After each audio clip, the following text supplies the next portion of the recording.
ಈ ಸತಿ ಸಹ ನನ್ಗೆ ಒಂದು 7-8 ಕ್ವಿಂಟಲ್ ಜಾಸ್ತಿ ಆಗುತ್ತೆ ನಾವು ತೋಟದಲ್ಲಿ. ನೀವು ಕೊಡುವಂತ ಕುರಿ ಗೊಬ್ಬರ ದನಿ ಗೊಬ್ಬರದಲ್ಲಿ ಆರ್ಗ್ಯಾನಿಕ್ ಕಾರ್ಬನ್ ಉತ್ಪತ್ತಿ ಆಗುತ್ತೆ, ಆದ್ರೆ ಎಲ್ಲಾ ಇನ್ಗ್ರೀಡಿಯನ್ಸ್ ಸಿಗಲ್ಲ. ಆದ್ರೆ ನಾವು ಕೊಡುವಂತ ಇನ್ಗ್ರೀಡಿಯನ್ಸ್ ಯಾವ ತರ ಇರುತ್ತೆ ಅಂದ್ರೆ, ಒಂದು ಅಡಿಕೆ ಒಂದು ತೆಂಗಿಗೆ ಏನೆಲ್ಲ ಇನ್ಗ್ರೀಡಿಯನ್ಸ್ ಬೇಕೋ ಎಲ್ಲದೂ ಕೂಡ ಸಿಗೋ ತರ ಮಾಡ್ಬಿಟ್ಟಿದೀವಿ ಸರ್. ಸರ್ ಎರೆಹುಳ ಯಾವಾಗ ಸಾಯುತ್ತೆ ನಮ್ಮ ಭೂಮಿನೂ ಕೂಡ ಸಾಯುತ್ತೆ ಸರ್. ಭೂಮಿ ಮೇಲೆ ಬೆಳೆಯುವಂತ ಪ್ರತಿಯೊಂದು ಸಸಿಗೂ ಕೂಡ ನಮ್ಮ ಪ್ರಾಡಕ್ಟ್ ಅನ್ನ ಯೂಸ್ ಮಾಡಬಹುದು.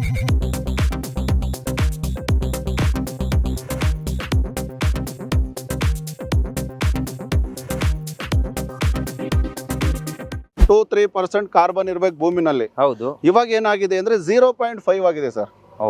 ಅಂದ್ರೆ 75 ಭಾಗ ಭೂಮಿ ಪವರ್ ನ ಕಳ್ಕೊಂಡಿದೆ. ಈಗ ಮತ್ತೆ ನಾವು ಗೇನ್ ಮಾಡ್ಬೇಕು 2-3% ಹೋಗ್ಬೇಕಂದ್ರೆ ಇರೋಂತದ್ ಒಂದೇ ಅವಕಾಶ ಓನ್ಲಿ ಆರ್ಗ್ಯಾನಿಕ್ ಫರ್ಟಿಲೈಸರ್. ತುಂಬಾ ಚೆನ್ನಾಗಿ ಎರೆಹುಳುಗಳು ಉತ್ಪತ್ತಿ ಆದ್ರೆ ಮಣ್ಣನ್ನ ಸೌಸ್ತವೆ ತಿಂದು ಮಾಡ್ತೇವೆ ಅಂತ ಹೇಳೋರು. ಅದು ನನ್ನ ತೋಟದಲ್ಲಿ ಆಯ್ತಲ್ಲ, ಈ ಮೇಡಮ್ ಅವರು ಗೊಬ್ಬರ ಕೊಟ್ಮೇಲೆ ಖಂಡಿತ ನಮಗೆ ಇಳುವರಿ ಚೆನ್ನಾಗೈತೆ. ನಮ್ಮಲ್ಲಿರೋ ಅಂತ ಆರ್ಗ್ಯಾನಿಕ್ ಫರ್ಟಿಲೈಸರ್ ಏನಿದೆಯೋ ಇದನ್ನ ಬೆಳೆ ಬರೋ ಅಂತ ಗಿಡಕ್ಕೆ 4 kg ಕೊಟ್ಟರು ಸಾಕು ಸರ್. ಬೆಳೆ ಬರ್ತಿಲ್ಲ ಅಂದ್ರೆ ಚಿಕ್ಕ ಗಿಡ ಅಡಿಕೆ ಆದ್ರೆ 2 kg ಕೊಟ್ಟರು ಸಾಕು. ಅದೇ ತೆಂಗು ದೊಡ್ಡದಾದ್ರೆ 10 kg ಇಂದ 15 kg ಕೊಡಬಹುದು. ಅದೇ ಸಣ್ಣ ಗಿಡ ತೆಂಗಾದ್ರೆ 5 kg ಕೊಡೋ ಅಂತದ್ದು. ಭೂಮಿ ಸ್ಮೂತ್ ಆಗ್ತಾ ಬಂತು, ಎರೆಹುಳು ಚೆನ್ನಾಗಿ ಉತ್ಪತ್ತಿ ಆಗಿದೆ ಇದರಿಂದ. ಮತ್ತೆ ಸ್ವಲ್ಪ ಮರ ಲಕ್ಷಣಗಳೆಲ್ಲ ಸ್ವಲ್ಪ ಯೆಲ್ಲೋ ಕಲರ್ ಇತ್ತು, ಒಳ್ಳೆ ಹಸಿರು ಬಣ್ಣಕ್ಕೆ ತಿರುಗಿದೆ. ಮತ್ತೆ ನೋಡಿ 5 ವರ್ಷಕ್ಕೆ ಒಳ್ಳೆ ಕಾಯಿ ಇಳುವರಿನೂ ಬಂದಿದೆ. ನಾವು ಸಾಕಷ್ಟು ಎಲ್ಲಾ ರೀತಿ ಗೊಬ್ಬರಗಳನ್ನು ಹಾಕಿ ನೋಡಿದ್ವಿ, ಆದ್ರೆ ಬೇರೆ ಗೊಬ್ಬರಗಳು ಅಷ್ಟೊಂದು ಪ್ರಯೋಜನಕ್ಕೆ ಬರಲಿಲ್ಲ. ಸಾರ್ ಬಂದು ಅಗ್ರಿ ಆರ್ಗ್ಯಾನಿಕ್ ಗೊಬ್ಬರವನ್ನ ನೀಡಿದ್ರು ಲಾಸ್ಟ್ ಇಯರ್. ಸುಮಾರು ಒಂದು 200 ಚೀಲ ಹಾಕ್ಸಿದ್ವಿ. ತೋಟ ಮಾತ್ರ ಸಮೃದ್ಧವಾಗಿ ಬಂತು. ನಮ್ಮ ಉದ್ದೇಶ ಏನಂದ್ರೆ ಹೆವಿ ಕ್ವಾಲಿಟಿ ಇರಬೇಕು, ಗೊಬ್ಬರದಲ್ಲಿ ಕ್ವಾಲಿಟಿ ಜಾಸ್ತಿ ಇರಬೇಕು. ಅಂದ್ರೆ ಹಣ ಕಡಿಮೆ ದರದಲ್ಲಿ ಸಿಗ್ಬೇಕು ರೈತರಿಗೆ. ನಮ್ಮ ಗೊಬ್ಬರನ ಏನ್ ಮಾಡ್ತೀವಿ ಅಂದ್ರೆ ನಾವು ಆ ಕಡೆ ಈ ಕಡೆ ತಗ್ಸ್ ಹಾಕ್ತಿವಿ, ಇಲ್ಲ ಪಾತಿ ಮಾಡಿಸಿ ಹಾಕ್ತಿವಿ. ಪಾತಿ ಮಾಡಿಸಿ ಹಾಕಿ ಅದನ್ನ ಮುಚ್ಚೋದ್ರಿಂದ ಏನ್ ಮಾಡುತ್ತೆ, ಅದ್ರ ಸ್ಮೆಲ್ ಹೊರಗಡೆ ಹೋಗಂಗಿಲ್ಲ ಸರ್. ಆ ಕ್ವಾಲಿಟಿ ಕಳ್ಕೊಂಬಾರ್ದಂದ್ರೆ ಅದನ್ನ ನಾವೇನ್ ಮಾಡ್ಬೇಕಂದ್ರೆ ತೆಗೆದು ಮುಚ್ಚೋದು ಉತ್ತಮ. GKVK ನಲ್ಲಿ ಕೃಷಿ ಇಲಾಖೆ ಕಡೆಯಿಂದ ಟ್ರೈನಿಂಗ್ ಕೂಡ ಆಗಿದೆ, ಸರ್ಟಿಫಿಕೇಟ್ ಕೂಡ ಇದೆ ನಮಗೆ.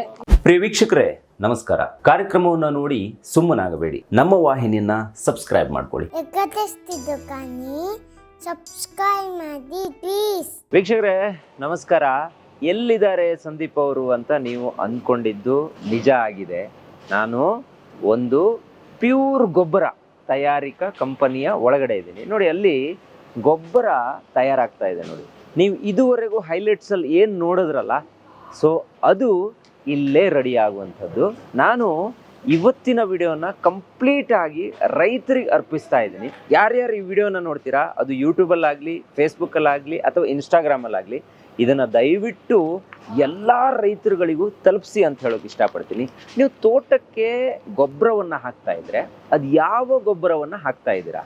ನೀವು ಹಾಕುವಂಥ ಗೊಬ್ಬರದಿಂದ ಇಳುವರಿ ಹೆಚ್ಚಾಗಿದೆಯಾ, ರೋಗ ಹೆಚ್ಚಾಗಿದೆಯಾ, ಅಥವಾ ನಿಮ್ಮ ನೆಲದ ಸತ್ವ ಕಡಿಮೆ ಆಗಿದೆ, ಹೆಚ್ಚಾಗಿದೆಯಾ ಅನ್ನೋದನ್ನ ದಯವಿಟ್ಟು ತಿಳ್ಕೊಳ್ಳಿ. ಇನ್ನೊಂದು ವಿಚಾರ, ಎರೆಹುಳುಗಳ ಸಂತತಿ ಏನಾದರೂ ಜಾಸ್ತಿ ಆಗ್ತಾ ಇದ್ರೆ ನೀವು ಬಳಸ್ತಿರುವಂತಹ ಗೊಬ್ಬರ ಸರಿಯಾಗಿದೆ ಅಂತ ಅರ್ಥ. ಅದ್ರ ಜೊತೆಗೆ ನಿಮ್ಮ ಯಾವುದೇ ಕೃಷಿ ಕ್ಷೇತ್ರ ಇರ್ಬೋದು, ಅದು ತರಕಾರಿ ಬೆಳೆ ಇರ್ಬೋದು ಅಥವಾ ಅಡಿಕೆ ಇರ್ಬೋದು, ತೆಂಗು ಇರ್ಬೋದು. ಈಗ ಅಡಿಕೆಯನ್ನು ಎಕ್ಸಾಂಪಲ್ ಆಗಿ ನಾವು ತಗೊಂಡ್ರೆ, ನಾವು ಗೊಬ್ಬರ ಹಾಕುವಂಥ ಒಂದು ಇರಾದೆಯನ್ನು ಏನು ಇಟ್ಕೊಂಡಿದ್ದೀವಿ, ಬುಡ ಮಾಡ್ತೀವಿ ಪ್ರತಿ ವರ್ಷ. ಸೊ ಆ ಸಂದರ್ಭದಲ್ಲಿ ನೀವು ಪ್ಯೂರ್ ಆಗಿರುವಂತಹ ಒಂದು ಸಾವಯವ ಗೊಬ್ಬರವನ್ನು ಹಾಕಿದ್ರೆ ಅಡಿಕೆಗೆ ಕೊಳೆ ರೋಗವೇ ಬರೋದಿಲ್ಲ, ಎಲೆ ಚುಕ್ಕೆ ರೋಗವೇ ಬರೋದಿಲ್ಲ, ಅಥವಾ ಈ ಕಾಯಿ ಆದಾಗ ಬಿದ್ದು ಹೋಗುವಂಥ ಕೆಲವೊಂದು ಪ್ರಸಂಗಗಳು ಎದುರಾಗುತ್ತೆ, ಅದು ಕೂಡ ಆಗೋದಿಲ್ಲ ಅಂತ ಹೇಳಿ ಇದುವರೆಗೆ ಅನೇಕ ವಿಡಿಯೋದಲ್ಲಿ ಹೆಗ್ಗದ್ದೆ ಸ್ಟುಡಿಯೋದಲ್ಲಿ ನಾನು ತೋರಿಸಿದ್ದೆ. ಆದರೆ ಮೊದಲ ಬಾರಿಗೆ ಗೊಬ್ಬರ, ಅದರಲ್ಲೂ ಸಾವಯವ ಗೊಬ್ಬರ ಇಲ್ಲಿದೆ ನೋಡಿ, ಅಗ್ರಿ ಆರ್ಗ್ಯಾನಿಕ್ ಬಯೋ ಫರ್ಟಿಲೈಸರ್. ಈ ಒಂದು ಸಂಸ್ಥೆಯ ಒಳಭಾಗದಲ್ಲಿ ಇದರ ತಯಾರಿಕಾ ಘಟಕದ ಮುಂಭಾಗದಲ್ಲಿ ನಾನು ನಿಂತಿದ್ದೀನಿ. ಕೆಲಸ ಹೆಂಗೆ ನಡೆಯುತ್ತೆ ಅನ್ನೋದು ನೀವು ನೋಡ್ಬೋದು. ಈ ಕಂಪ್ಲೀಟ್ ವಿಡಿಯೋದಲ್ಲಿ ಈ ಗೊಬ್ಬರದ ಮಹತ್ವ ಎಷ್ಟಿದೆ, ಇದನ್ನು ಯಾಕೆ ನಾವು ಬಳಸಬೇಕು, ಅಂಗಡಿಯಲ್ಲಿ ನಿಮಗೆ ಸಾವಿರಾರು ರೂಪಾಯಿಯನ್ನು ಕೊಟ್ಟು ಗೊಬ್ಬರ ತಗೊಂತೀರಲ್ಲ, ಅದರಲ್ಲಿ ಅರ್ಧ ದುಡ್ಡಿಗೆ ಇಲ್ಲಿ ಆ ಒಂದು ಗೊಬ್ಬರ, ಇಲ್ಲಿ ಏನು ನಾನು ತೋರಿಸ್ತಾ ಇದ್ದೀನಲ್ಲ, ಈ ಒಂದು ಸಾವಯವ ಗೊಬ್ಬರ ಸಿಗುತ್ತೆ ಅಂತ ಹೇಳಿದ್ರೆ ನೀವು ನಂಬ್ತೀರಾ? ನಂಬಲೇಬೇಕು. ಇಲ್ಲಿನ ಮ್ಯಾನೇಜಿಂಗ್ ಡೈರೆಕ್ಟರ್ ನನ್ನ ಜೊತೆ ಸರ್, ಕಾರ್ಯಕ್ರಮ ಸ್ವಾಗತ. ನಿಜವಾಗ್ಲೂ ಖುಷಿ ಆಯ್ತು. ಹೆಗ್ಗದ್ದೆ ಸ್ಟುಡಿಯೋದಲ್ಲಿ ಕೃಷಿ ಬಗ್ಗೆ ಒಂದು ಸ್ಪೆಷಲ್ ಕಾರ್ಯಕ್ರಮವನ್ನು ಮಾಡ್ತಾ ಇದ್ದೀವಿ. ಎಲ್ಲಿಂದ ಪ್ರಾರಂಭ ಆಗುತ್ತಂದ್ರೆ ನಮ್ಮ ಕೃಷಿ ನಮ್ಮ ಭೂಮಿಯಿಂದ ಅಂತ ನಾವು ಹೇಳ್ಬೋದು. ಭೂಮಿಯ ಫಲವತ್ತತೆಯನ್ನು ನಾವು ಜಾಸ್ತಿ ಇಟ್ಕೋಬೇಕು. ಅದಕ್ಕೋಸ್ಕರ ನಾನು ಅದು ಹೇಗೆ, ಯಾಕೆ, ಇದ್ರ ಬಗ್ಗೆ ಮಹತ್ವ ಕೊಡ್ತಾ ಇದ್ದೀನಿ ಅಂತ ಮಧ್ಯೆ ಮಧ್ಯೆ ಕೆಲವೊಂದು ರೈತರನ್ನು ಕೂಡ ನಾನು ಮಾತಾಡಿಸ್ತೀನಿ, ಅದ್ರ ಬಗ್ಗೆ ಮಾತಾಡೋಣ. ಸರ್, ಮೊದಲಿಗೆ ನಿಮ್ಮ ಹತ್ರ ಕೇಳೋದು, ಈಗ ಅಂಗಡಿಯಲ್ಲಿ ಸಿಗುವಂತಹ ಒಂದು ರಾಸಾಯನಿಕ ಗೊಬ್ಬರಕ್ಕೂ ನೀವು ತಯಾರು ಮಾಡುತ್ತಿರುವಂತಹ ಈ ಒಂದು ಸಾವಯವ ಗೊಬ್ಬರಕ್ಕೂ ಏನ್ ಡಿಫ್ರೆನ್ಸ್ ಇದೆ ಸರ್? ಸರ್, ಅಂಗಡಿನಲ್ಲಿ ಸಿಗೋಂಥ ಗೊಬ್ಬರ ಏನಾಗುತ್ತೆ, ಅದು ಕೆಮಿಕಲ್ ಫರ್ಟಿಲೈಸರ್. ಹೌದು. ಕೆಮಿಕಲ್ ಫರ್ಟಿಲೈಸರ್ ಏನ್ ಮಾಡುತ್ತೆ ಅಂದ್ರೆ ಸಡನ್ ಗ್ರೋತ್ ಕೊಡುತ್ತೆ, ಆದ್ರೆ ಭೂಮಿನ ಹಾಳು ಮಾಡುತ್ತೆ. ಓಕೆ. ಇವತ್ತು ನೋಡಿ, ಹಿಂದೆ ಜನ 120 ವರ್ಷ ಬದುಕ್ತಿದ್ರು, ಇವತ್ತೆಲ್ಲ 40 ವರ್ಷ 30 ವರ್ಷಕ್ಕೆ ಸಾಯ್ತಿದ್ದಾರೆ. ಹೌದು. ಕಾರಣ ಏನಂದ್ರೆ ಕೆಮಿಕಲ್ ಫರ್ಟಿಲೈಸರ್ ಇಂದ. ಹೌದು. ಅದಕ್ಕೆ ನಾನು ಸುಮಾರು ವರ್ಷ ಕೆಲಸ ಮಾಡ್ತಾ ಈ ಸಾವಯವ ಗೊಬ್ಬರದಲ್ಲಿ ಕೆಲಸ ಮಾಡ್ತಾ ಇದ್ವಿ. ಸುಮಾರು ಒಂದು 15 ವರ್ಷ ಅನುಭವ ಇದೆ ಸರ್, ನಂಗೆ ಎಕ್ಸ್ಪೀರಿಯನ್ಸ್ ಇದೆ. ಅವಾಗ ನಮ್ಗೆ ಅರ್ಥ ಆಯ್ತಂದ್ರೆ ಜನಕ್ಕೆ ಒಂದು ಒಳ್ಳೆ ಪದಾರ್ಥ ಕೊಡಬೇಕು. ಜನ ಮತ್ತೆ ಅಗೈನ್ ಒಂದು 120 ವರ್ಷ ಬದುಕ್ಬೇಕಂದ್ರೆ ನಾವು ಸಾವಯವನ ಜನಕ್ಕೆ ಕೊಡ್ಬೇಕನ್ನೋದು ಅರ್ಥ ಆಯ್ತು ಸರ್. ಓಕೆ. ಅರ್ಥ ಆದ್ಮೇಲೆ ನಾವೇನ್ ಮಾಡಿದ್ವಿ, ಜನಕ್ಕೆ ಒಂದು ಒಳ್ಳೆ ಪದಾರ್ಥ, ಹಣ ಸಂಪಾದನೆ ಮಾಡ್ಲಿಕ್ಕೆ 100 ದಾರಿ ಇದಾವೆ ಸರ್. ಆದ್ರೆ ಒಳ್ಳೆ ಪದಾರ್ಥನ ಜನಕ್ಕೆ ಬೇಕೇ ಬೇಕನ್ನ ಪದಾರ್ಥನ ಕಡಿಮೆ ದರದಲ್ಲಿ ಕೊಟ್ಟು ಒಂದೊಳ್ಳೆ ಗುಣಮಟ್ಟದ ಪದಾರ್ಥ ಕೊಡ್ಬೇಕನ್ನೋ ಉದ್ದೇಶದಿಂದ ನಾನು ಇದನ್ನ ಆಯ್ಕೆ ಮಾಡ್ಕೊಂಡೆ ಸರ್. ಈಗ ನಾನು ಕೇಳ್ಪಟ್ಟೆ, ನಾನು ಈ ವಿಡಿಯೋ ಮಧ್ಯದಲ್ಲಿ ಕೆಲವೊಂದು ರೈತರನ್ನ ಮಾತಾಡ್ತೀನಿ, ಅವ್ರ ತೋಟಕ್ಕೆ ಹೋಗಿದ್ದೀನಿ, ಅದನ್ನ ಪ್ಲೇ ಮಾಡ್ತೀನಿ ಸರ್. ಒಬ್ಬರು ರೈತರು ಇದ್ರ ಬಗ್ಗೆ ಮಾತಾಡಿದ್ದಾರೆ, ಅದನ್ನ ಈಗ ನೋಡ್ಕೊಬರೋಣ. ಈಗ ನಾವು ತುಮಕೂರಿಂದ ಸ್ವಲ್ಪ ಒಳಗಡೆ ಒಂದು 10-15 ಕಿಲೋಮೀಟರ್ ಒಳಗಡೆ ಬಂದಿದ್ದೀವಿ. ಇಲ್ಲಿ ಮಂಜುನಾಥ್ ಅಂತ ಇದ್ದಾರೆ, ಶೋರೂಮ್ ಅಲ್ಲಿ ಕೆಲಸ ಮಾಡ್ತಾರಂತೆ. ಆದ್ರೆ ಅವ್ರಿಗೆ ತುಂಬಾ ಪ್ರೀತಿ ಈ ತೋಟಗಳನ್ನ ಮಾಡಬೇಕು, ಅದರಲ್ಲೂ ಈ ಸಾವಯವ ಗೊಬ್ಬರವನ್ನ ಬೆಳೆಸಬೇಕು ಅಂತ ಅಗ್ರಿ ಆರ್ಗ್ಯಾನಿಕ್ ಗೊಬ್ಬರವನ್ನ ಬೆಳೆಸಿದ್ದಾರೆ. ನಿಮ್ಗೆ ಈಗ ಆನ್ ಸ್ಕ್ರೀನ್ ನಾನು ತೋರಿಸ್ತಿದ್ದೀನಿ ನೋಡಿ, ಅವರ ತೋಟ ಇದು, ಅವರ ಹಿಂದೆ ಇರುವಂತಹ ತೋಟ. ಸೊ ಆಲ್ರೆಡಿ ಫಸಲು ಬಂದಿದೆ ನೋಡಿ ಇಲ್ಲಿ. ಅಂದ್ರೆ ಒಂದು ನಾರ್ಮಲಿ ನಾವು ಒಂದು ಅಡಿಕೆ ಗಿಡ ನೆಟ್ಟಾಗ ಒಂದು 5, 6, 7 ವರ್ಷಕ್ಕೆಲ್ಲ ಫಲ ಬರಬೇಕು ಅನ್ನುವಂಥ ಯೋಚನೆ ತಲೆಯಲ್ಲಿರುತ್ತೆ. ಇದೀಗ 4-4.5 ವರ್ಷಕ್ಕೆ ಫಲ ಬಂದಿದೆ ನೋಡಿ. ನಮ್ಗೆ ಇಲ್ಲಿ ಕಾಣಿಸೋಕೆ ಸಿಗುತ್ತೆ. ನಾನು ಅವ್ರ ಹತ್ರ ಕೇಳಿದಾಗ ಈ ಗೊಬ್ಬರವನ್ನು ನಾವು ಯೂಸ್ ಮಾಡಿರೋದ್ರಿಂದ ತುಂಬಾ ಬೆನಿಫಿಟ್ ಇದೆ ಅಂತ ಹೇಳಿದ್ರು. ಈಗ ಅವ್ರ ಹತ್ರ ಕೇಳೋಣ, ಸರ್ ಏನೆಲ್ಲ ಬೆನಿಫಿಟ್ ಆಯ್ತು? ಸರ್ ನಮಸ್ಕಾರ. ಆಲ್ಮೋಸ್ಟ್ ನಾವು ಈ ಅಡಿಕೆ ಗಿಡ ನಾಟಿ ಮಾಡಿ ಒಂದು 5 years ಕಂಪ್ಲೀಟ್ ಆಗ್ತಾ ಬಂತು. ಈ ಕಾಮನ್ ಆಗಿ ಸಸಿಗಳು ಬೆಳವಣಿಗೆ ಚೆನ್ನಾಗಿ ಆಗ್ತಾ ಇತ್ತು. ಈಗ ಆಲ್ಮೋಸ್ಟ್ ನನ್ಗೆ ಏನಂದ್ರೆ ಇನ್ನೂ ಸ್ವಲ್ಪ ಗ್ರೋತ್ ಆಗ್ಲಿ, ಭೂಮಿ ಸ್ವಲ್ಪ ಗಟ್ಟಿ ಅಂಶ ಇತ್ತು, ಸ್ವಲ್ಪ ಮೃದುವಾಗಿ ಅಂದ್ಬಿಟ್ಟು ನಾನು ಹಿಂಗೆ ಯೂಟ್ಯೂಬ್ ಅಲ್ಲಿ ವಿಡಿಯೋ ಸರ್ಚ್ ಮಾಡಿದಾಗ ಈ ಗೊಬ್ಬರದ ಬಗ್ಗೆ ಮಾಹಿತಿ ತಿಳ್ಕೊಂಡೆ. ಅದನ್ನ ಅವ್ರನ್ನ ಕಲ್ಪನಾ ಮೇಡಮ್ ಅವ್ರನ್ನ ಕಾಂಟ್ಯಾಕ್ಟ್ ಮಾಡಿ ಇದನ್ನ ಗೊಬ್ಬರನ ಹಾಕಿದ್ವಿ. ಹಾಕಿದ್ಮೇಲೆ ಏನಾಯ್ತು ಅಂದ್ರೆ ಇದು ಭೂಮಿ ಸ್ಮೂತ್ ಆಗ್ತಾ ಬಂತು, ಎರೆಹುಳು ಚೆನ್ನಾಗಿ ಉತ್ಪತ್ತಿ ಆಗಿದೆ ಇದರಿಂದ. ಮತ್ತೆ ಸ್ವಲ್ಪ ಮರ ಲಕ್ಷಣಗಳೆಲ್ಲ ಸ್ವಲ್ಪ ಯೆಲ್ಲೋ ಕಲರ್ ಇತ್ತು, ಒಳ್ಳೆ ಹಸಿರು ಬಣ್ಣಕ್ಕೆ ತಿರುಗಿದೆ. ಮತ್ತೆ ನೀರಿನ ಅಂಶ ಕಮ್ಮಿ ತಗೊಳುತ್ತೆ, ಮತ್ತೆ ಡ್ರೈ ಆಗಲ್ಲ ಭೂಮಿ ಬೇಗ. ಮತ್ತೆ ಎರೆಹುಳು ಉತ್ಪತ್ತಿ ಆದ್ರಿಂದ ಭೂಮಿ ಸ್ಮೂತ್ ಆಗಿ ಅಡಿಕೆ ಗಿಡನು ಚೆನ್ನಾಗಿ ಗ್ರೋತ್ ಆಗಿದೆ. ಮತ್ತೆ ನೋಡಿ 5 ವರ್ಷಕ್ಕೆ ಒಳ್ಳೆ ಕಾಯಿ ಇಳುವರಿನೂ ಬಂದಿದೆ. ಮತ್ತೆ ಮರನು ಸಹ ತುಂಬಾ ದೊಡ್ಡದಾಗಿ ಗ್ರೋತ್ ಆಗಿದೆ. ಹೌದು, ಅಗಲವಾಗಿದೆ. ಈಗ ನಿಮ್ಮ ಕಾಲನ್ನ ನಾನು ಗಮನಿಸಿದ್ರೆ, ಈಗ ನೀವು ಕಾಲಿಟ್ಟಲ್ಲೆಲ್ಲ ಅಡಿಗಡೆ ಹೋಗ್ತಿದೆ. ಹೌದು, ಅಂದ್ರೆ ಭೂಮಿ ಸ್ಮೂತ್ ಇದೆ. ಆಕ್ಚುಲ್ ಆಗಿ ಇಲ್ಲಿ ನೀರ್ ಬಿದ್ದು ಹಾಡಾಗ್ಬೇಕು. ಈ ಗೊಬ್ಬರನ ಯೂಸ್ ಮಾಡೋದ್ರಿಂದ ಭೂಮಿ ಸ್ಮೂತ್ ಆಗುತ್ತೆ, ಮರಗಳು ಬೇಗ ಡೆವಲಪ್ ಆಗ್ತವೆ, ಎರೆಹುಳಗಳು ಜಾಸ್ತಿ. ಹೌದು, 100%.